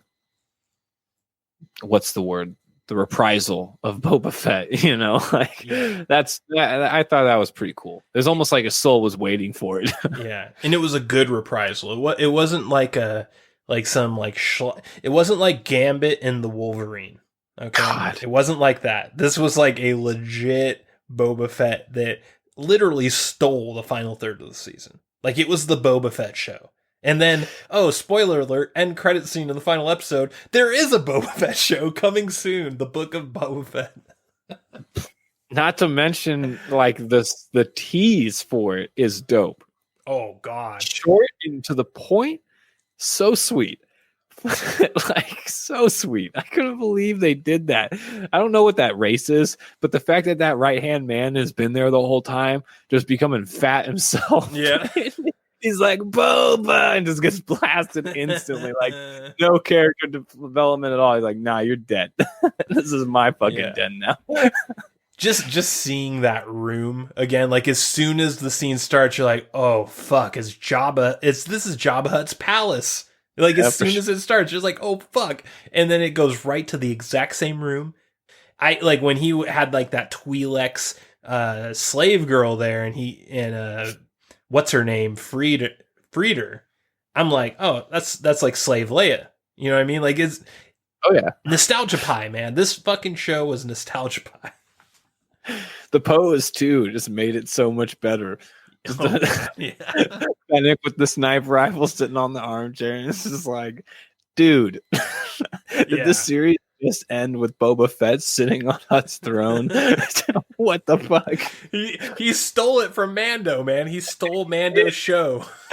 And honestly, Mando, I mean, he kind of had some ups and downs at the end of the season. I mean, he lost his ship. He lost Yoda. Did he? No, nothing else got damaged. He has a spear, so he gained a spear. And most importantly, he gained the Darksaber and inadvertently became the leader of Mandalore. So some ups and downs. He lost a ship. He became a king. Whatever. Whatever. Yeah. I'm sure he can get another ship. Yeah, that was quite a surprise too, because like if you were to ask me like 4 episodes earlier who's going to end up with the Darksaber, Mando was the last person I would have thought of. Well, just the fact that you see Bo-Katan before, the fact that you see the Darksaber in season 1, and then they introduce Bo-Katan and midway into season 2, it's almost everyone would think where they were going with that, right? Mm-hmm. Twist. Yeah. It was a twist. Yeah, and speaking of twists, I really like Katie Sackhoff as Starbuck in Battlestar Galactica. I did not like her as Bo-Katan. What about you?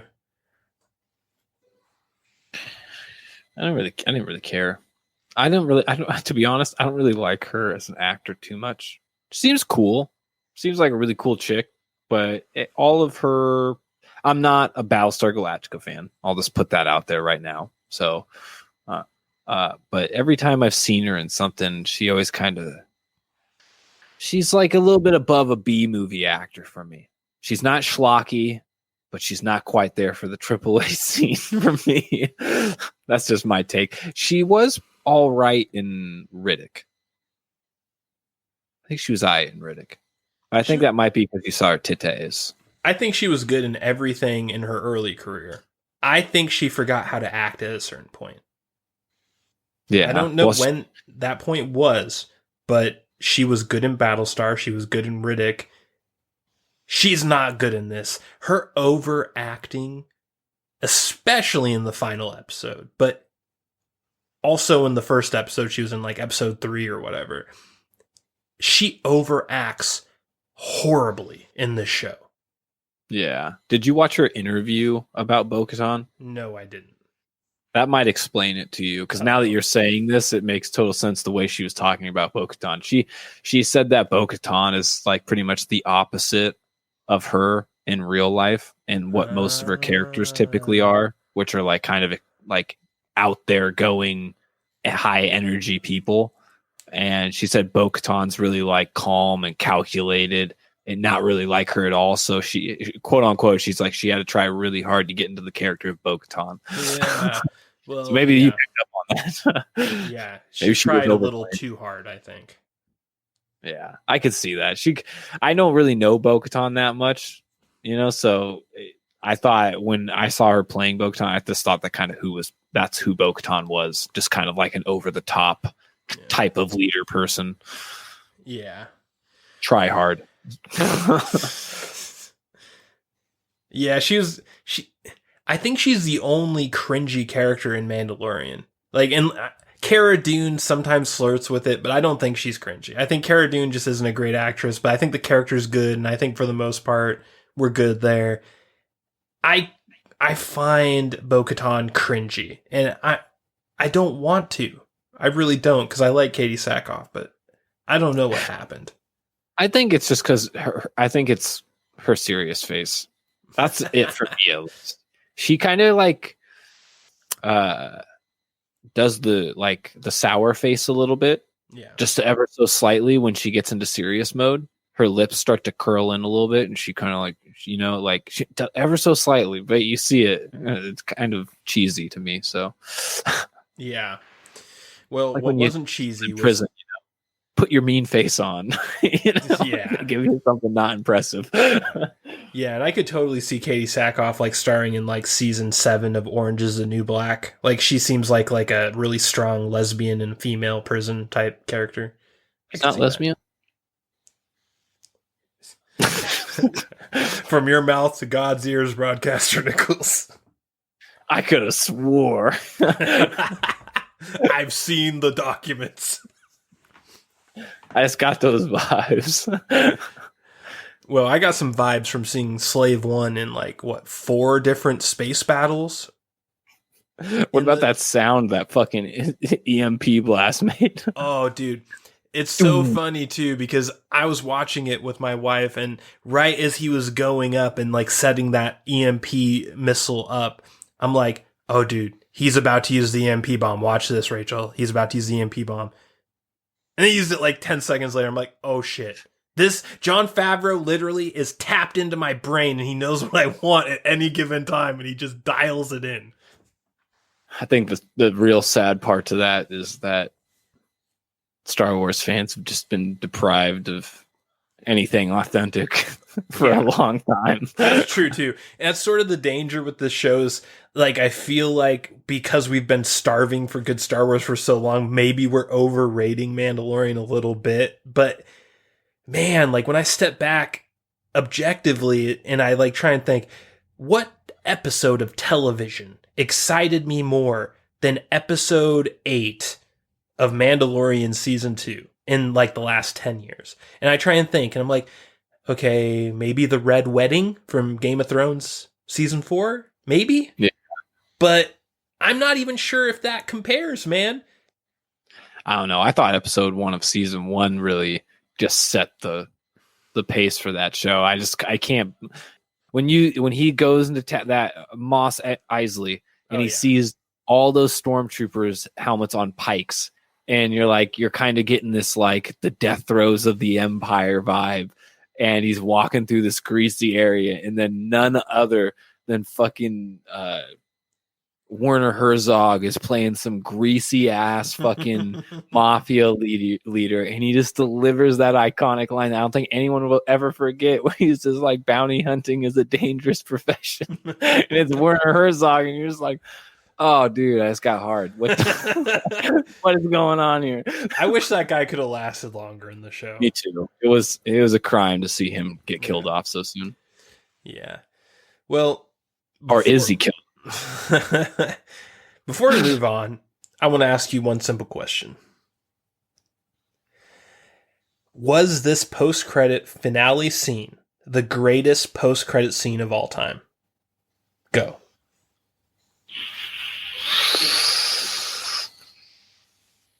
I don't know. I'm not a connoisseur of post-credit scenes. I guess it's probably the best one I've seen so far.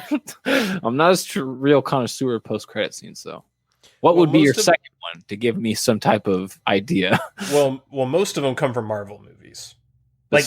Every single MCU movie has a post-credit scene. So I guess just look at those. And I think MCU basically invented the post-credit scene. Didn't they? I don't know if they did or not, but I feel like they did. And most of them suck. And the one that pisses me off the most is the post-credit scene in Infinity War Part 1. Even though I love Infinity War Part 1, the post-credit scene is basically what sets up Captain Marvel. And it was pointless. It was stupid. It was like 30 seconds long. And the whole point of it was to be like, oh, look, Captain Marvel's coming. Oh yeah, that's the one where Samuel L. Samuel just disintegrates, and on the beeper, it's fucking Captain Marvel symbol or whatever. Yeah. That was dumb. That was fucking dumb. I cringed so hard on that one. It's probably, and this isn't probably coincidence, or is it? You know, Iron Man's post-credit scene where none other than Samuel again shows up in that diner where RDJ is like hungover as fuck, eating a donut or whatever, and he's like, "We got this Avengers program." And he's like, "Get that file the fuck out of my face." You know, it's just, that was probably a pretty cool, just like because of what it was setting up. Any comic nerd was like, "Holy shit, we're getting an Avengers movie!" But you know, yeah, I think that was more of just like hype than anything. I think the Boba Fett cutscene sitting on Hutt's throne is I think that's probably the best fan service after credits cutscene we've ever gotten. Fuck fan service. I'm just saying from a pure cinematic standpoint, best post-credit scene ever. Oh shit, we're in fucking Jabba the Hutt's palace. Oh shit, Boba Fett is just casually gonna walk down here and assassinate the fucking number 2 guy of Jabba the Hutt and just sit in his throne. And then, oh, by the way, what's her name? Like Rennick something? I forget what her name is, but the Asian girl who plays Boba Fett's squeeze, basically. She just, like, I think you alluded to this earlier. She just sits up and then, like, kind of sits her ass on the arm of the chair and just gives this smirk. And I'm just like, fuck yes. Fuck yes. And then it says, the Book of Boba Fett coming. I'm just like, wow. Like I'm sold. Okay. You kind of running through it though, kind of just made me realize how shanty of an operation was going on there. It's like 2 guards, and the slave chick, and him sitting on the chair, and a couple droids, I think, or not droids, but they were like a couple other species of something, I forget. But not a lot of people. I think there was less than 10 people in that whole palace. It reminded me of Star Trek. So like in Star Trek, we have a night crew. Where like normally you have Jean-Luc Picard on the bridge with Riker and Geordi and Data, but on the night shift you have a bunch of ensigns and like maybe 50% personnel as normal. That's what it felt like in Jabba the Hutt's palace at this point. It's like Boba Fett showed up during the night shift and just took out like the ensign who's sitting on the throne. It's like he went up to Fennec and he was just like, you sure we can raid this place? He's like, don't worry, it's off hours. Walks through the front door. Yeah. Favorite episode, Broadcaster Nickels? That is a tough one. I'm going to say, oh man. Episode 4 was good. It was great. Seeing Ahsoka was awesome. Seeing fucking Sean Connor was awesome. Seeing the Thrawn drop was pretty cool. But was it as cool as seeing Boba Fett come back? I don't think so. I think that episode was cooler. But was that episode cooler than the last episode? Mm-hmm. It's a hard choice, isn't it? I think episode 10, honestly, is the best episode. Episode 8. Oh, sorry. Yeah, episode 8. Sorry. I don't know why I think it's a 10-episode series. Yeah, but episode 8. I think it's just, and it's hard to say it because it's like, it just takes off after episode 4. You're like, you watch episode 4 and you're just like, it's not going to get better than this. You watch episode 5, it's not going to get better than this. Then you got 6, 7. You're like, those are good episodes. But then you get 8. You're just like, well, so I'm going to say episode 8 is the best episode. Yeah. Okay. You can't contend with it. No. You got a full-blown fucking Jedi droid you got full-blown Luke versus an army of dark troopers. Invincible dark troopers. Yeah. Dark Trooper 2.0. And not only that, he made them look like play toys. Oh, yeah. And not only that, but the footage, the way it was shot, the way you see the Jedi come in, doesn't explain himself. Everyone kind of gets this look on their face like, what the hell's going on? And the way they make him look kind of like a Sith, but he has a green lightsaber. You just getting to get this ominous feeling, not knowing exactly who it is as he mows down everything. You're like, is this guy going to be on our side? Yeah. It was just so fucking cool. You can't top it. Yeah, and I really liked how they made it obvious who it was if you're an old school Star Wars fan. But if you're like someone that just started with the Disney Star Wars and you're like a new Star Wars fan, you had no idea who this was until the very last second when he shows up and shows his face. But if you were an old school fan, you saw his glove and you knew instantly. I love that about this, the way they portrayed this, because they show you the glove at the very beginning, and then all of a sudden they start showing you just raping these dark troopers and these security cam footage, and you're just like, oh shit. Fucking Luke Skywalker is throwing down. But a lot of people don't know who that is. Not a lot, but some. A chunk of people. There are a lot of new Star Wars fans that have never seen the original trilogy, that have only watched the Disney Star Wars movies, which is sad. For sure. Well, they're young too. They just, you can't expect us to watch shit super out of our time, unless it's just something we're into. So. Yeah. Well, Star Wars was out of my time when I grew up and I still watched it. But yeah, I get your point.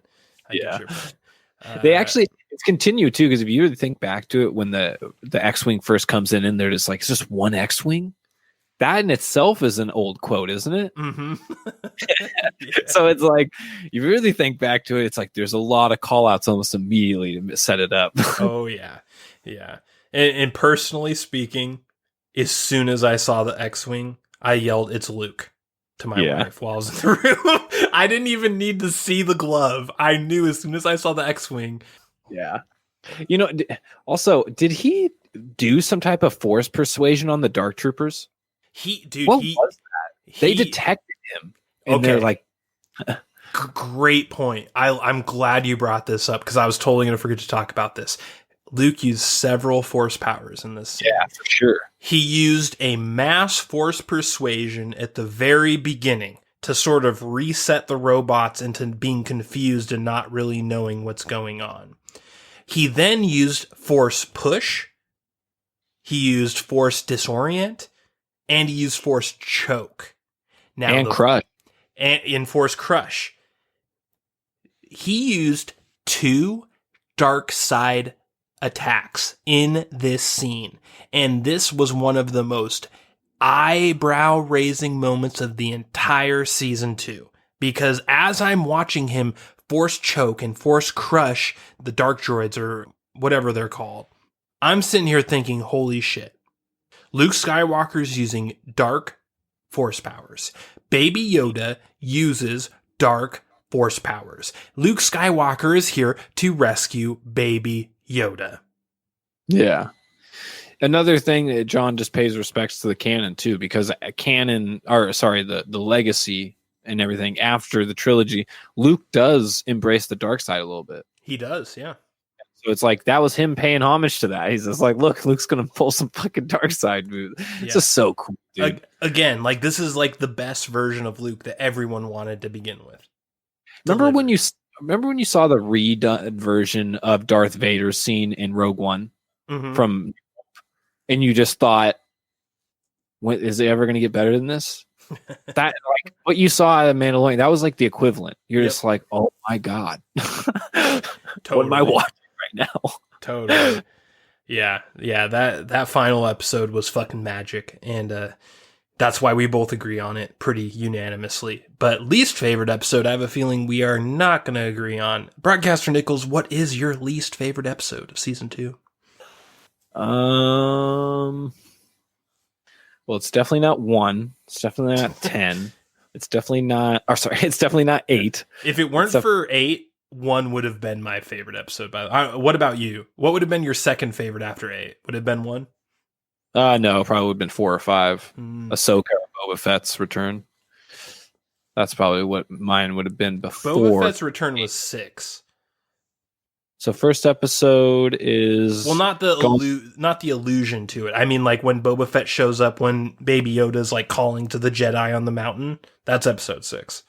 I thought the return of Ahsoka that was episode 5.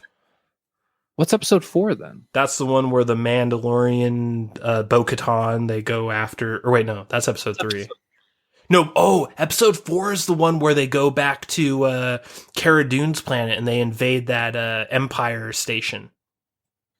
Oh yeah, That and was they a find great the clone tie-in thing. Yeah, remember like they're like escaping from the facility and like TIE fighters come after them in the canyon? That was a sick episode too. I forgot about that. So, they brought back the alien from the original episode, the first episode too, the one who fucking proves in kryptonite. Yeah, dude. That guy's pretty cool too. I like that actor. Yeah, this was a great season of television. Like even the worst episode is still really good by most standards. Well, now that we're clarified that, I would probably say episode 2 is probably my least favorite. The Ice Planet. Yeah, it's still a good episode. It just kind of not a lot happened compared to the rest. And I don't like spiders. Yeah, well, that's for good reason. We grew up behind enemy lines. Ice spiders, and I say that's not possible, and I don't want it to be possible. I'm gonna give the thumbs down. I like that. Yeah. I think that episode 2 is my second least favorite, but my least favorite episode 3, the Heiress, and this is the episode where they show up. God damn it, broadcast. You're burying the lead, okay? Yeah, so this is the episode where they deliver Frog Lady to her frog husband. They said fraud. No. Fraud Lady. No, so basically it's like a fishing planet. They land on a fishing planet, and it starts out with Baby Yoda getting thrown into like a shark tank, and the fucking female Mandalorian Bo-Katan shows up to save him, and you know they go back to the bar and they talk and all this stuff. And the episode, for one thing, I think Bo-Katan sucks. I think Katie Sackhoff's performance of Bo-Katan is not up to par. I think she overacted the fuck out of it. I think her lackeys were also super cringy. The Potter side. Yeah, her henchmen. I think they're cringy as fuck. And yet nothing happens other than Mando agreeing to go after this like ship that Bo-Katan wants to go after, and he helps her. That one part where all of them are using their jetpacks to land on this shuttle that's leaving the planet. That was the only part of the episode I liked, and that was a really cool part of the episode. And again, this season of television is so good that I'm literally saying my least favorite episode is probably my most favorite of any other show. But because you have to choose a worst episode, this is it for me. Because that's the only part of the episode I really liked, was the part when they were going after that Empire ship at the very end. Other than that, I thought it was, to be honest. Yeah, but that was only like the last 15 minutes of the episode, dude. Like the rest of the episode was kind of garbage, in my opinion. Yeah, it was. Yeah, now that you're kind of explaining it, it is kind of a bad episode. I think I just kind of put more weight on that last 15 minutes to make it better in my mind. Mm-hmm. But you are right. Like the majority of the episode's kind of a throwaway. And then the mission at the end is the saving grace. Yeah, it definitely was. If it weren't for that part, I would have actually said this is just a genuinely bad episode for anything. But because of that last scene with that whole thing happening, in other shows it's a great episode, but in Mandalorian it's the worst because of just the high talent level of every other episode we're dealing with here. And I will admit, episode 2, the spider episode that you picked, that's my next least favorite. It's pretty close too. Like it's kind of a toss up for me, but I at least thought that episode 2 had some unique things going for it. First of all, Galactic Republic or New Republic X-Wing fighters shoot down Mando into this ice planet and strand him into this like ice cavern with these crazy evil spider creatures. It kind of reminded me of like the whole Wampa thing in Empire Strikes Back. That was cool to me. Yeah. But once you get past that, nothing happens in the episode. So I see where you're coming from. Especially when you compare it to all the rest. Like every other episode had kind of like this revealing moment. Like even episode 3, which is your least favorite, still had the reveal of Bo-Katan in itself, right? Yes. Where it's just like, oh shit. Yeah, for sure. That being said, Broadcaster Nickels, as you know, here on the Crack Cellar, we have a little segment called The Hit, The Miss, and The Whiff. What is your hit? Din and Boba combo. No doubt about it. That's knocked out of the park. It was so like, it was. That was like just, it almost like once you saw it, it was almost too obvious it had to happen. Yeah. You're just like, this is the coolest Mandalorian to come out since Boba. Like, they have to meet. And it happened. Not only did it happen, but he was super cool to him. And he's like, nah, I'm going to help you out, bro. I'm going to help you get your baby Yoda back. It's kind of funny. It's weird to see Mando kind of almost have like this. It might have just been convenient enough, a convenient deal for him. Maybe that's why he dipped out so quickly, but it's kind of quite the contrast to what you know of Boba beforehand. The guy that went into the Sarlacc and the guy that came out are kind of two different characters. Yeah, I would agree. It's funny because have you ever you have seen Code Geass, right? The anime Code Geass. Oh yeah.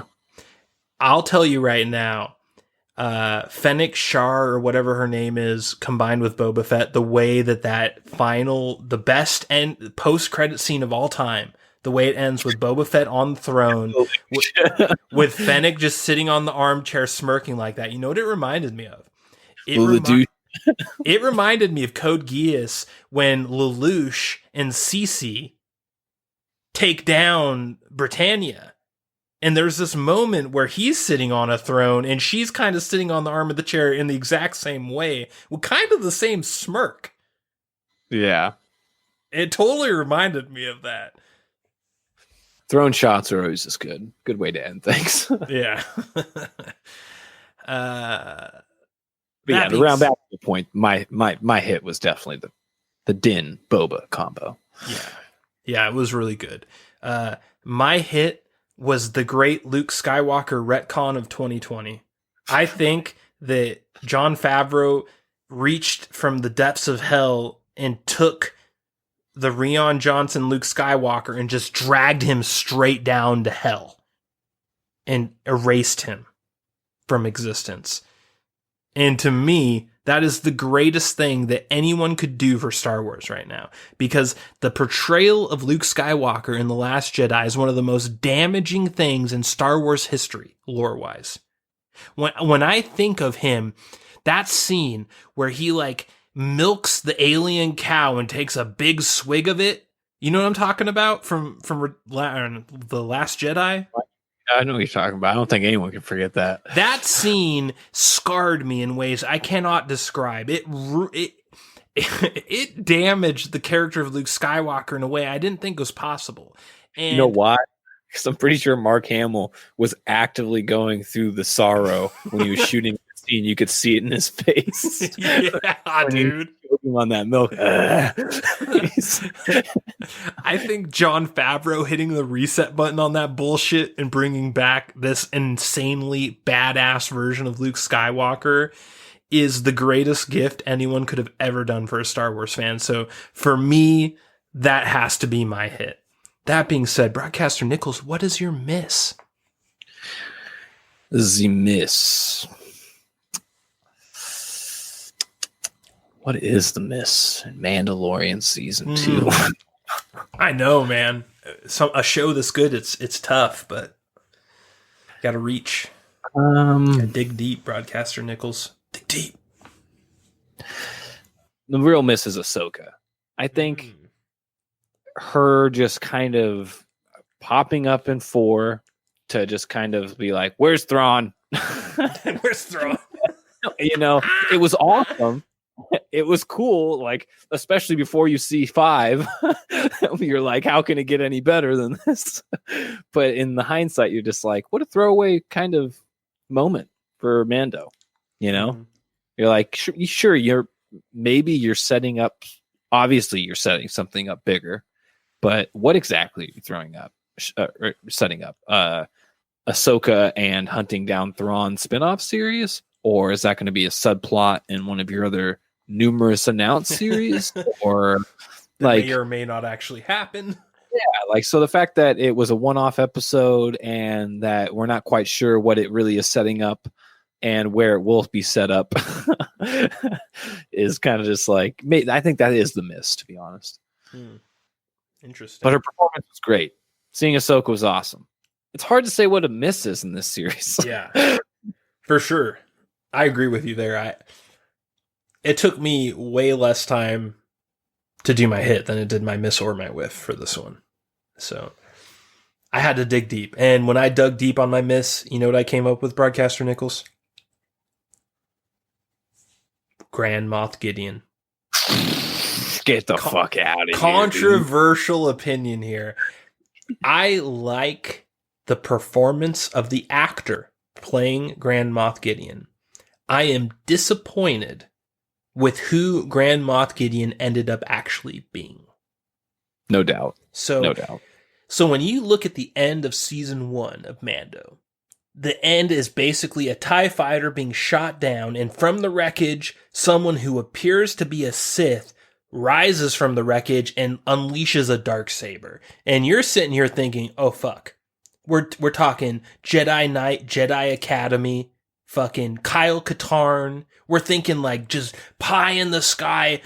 Who the fuck is this? He has a dark saber. In the end, he's just some low-level fucking moth who can't fight, who hides behind robots. Yeah. Disappointing. I thought he was a Sith Lord, man. I thought he was a Sith Lord. And when I found out that he's a little bitch who's just like sitting there smirking, but he's like, oh, my robots are going to come save me. Ha ha ha ha. I was disappointed by that. I will acknowledge your miss, but I will force you to put on the tinfoil hat for just a second. Oh, shit. Here we go. Just think about what you just said. I really expected him to be a Sith Lord. Wouldn't the most Sith Lord move to be what he did at end of season 2? To make everyone think he's a nobody? Make fucking Din take the saber from him when he knows Bo-Katan wants it, when he knows Bo-Katan's in his party, when he knows it's going to cause strife, and he knows that the deal is with her is to reclaim Mandalore. I don't know, man.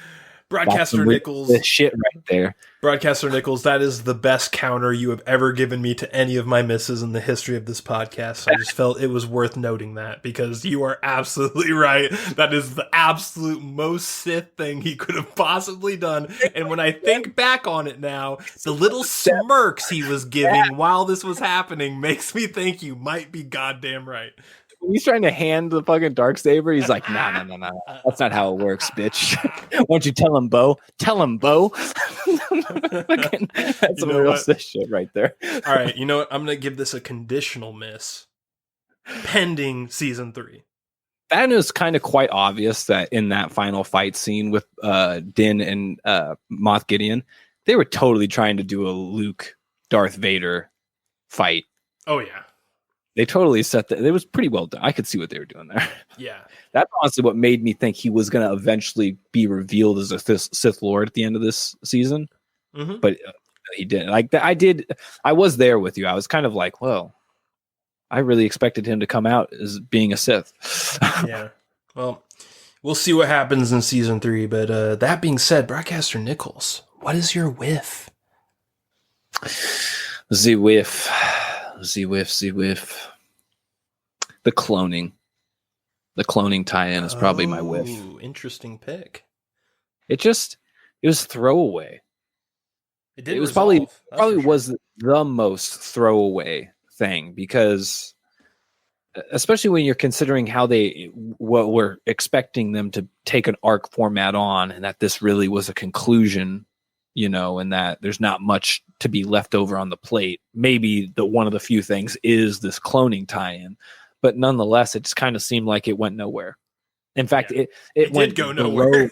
It went below nowhere because it made the fans kind of go beyond speculation on why they even showed it. They're like, well, are those clones Emperor clones? Is that what Snoke was? They kind of look like Snoke. Maybe we'll see a closer up version of it eventually, or maybe they'll elaborate on how exactly baby Yoda or Grogu is being used to make these clones. You know, like the only thing you really got post that episode was Moff Gideon saying in the final episode that his blood is the source to rebalancing the universe, which makes you kind of think that it is the program to try to clone the Emperor, you know, and that he's the origin point for the cloning program of the Emperor.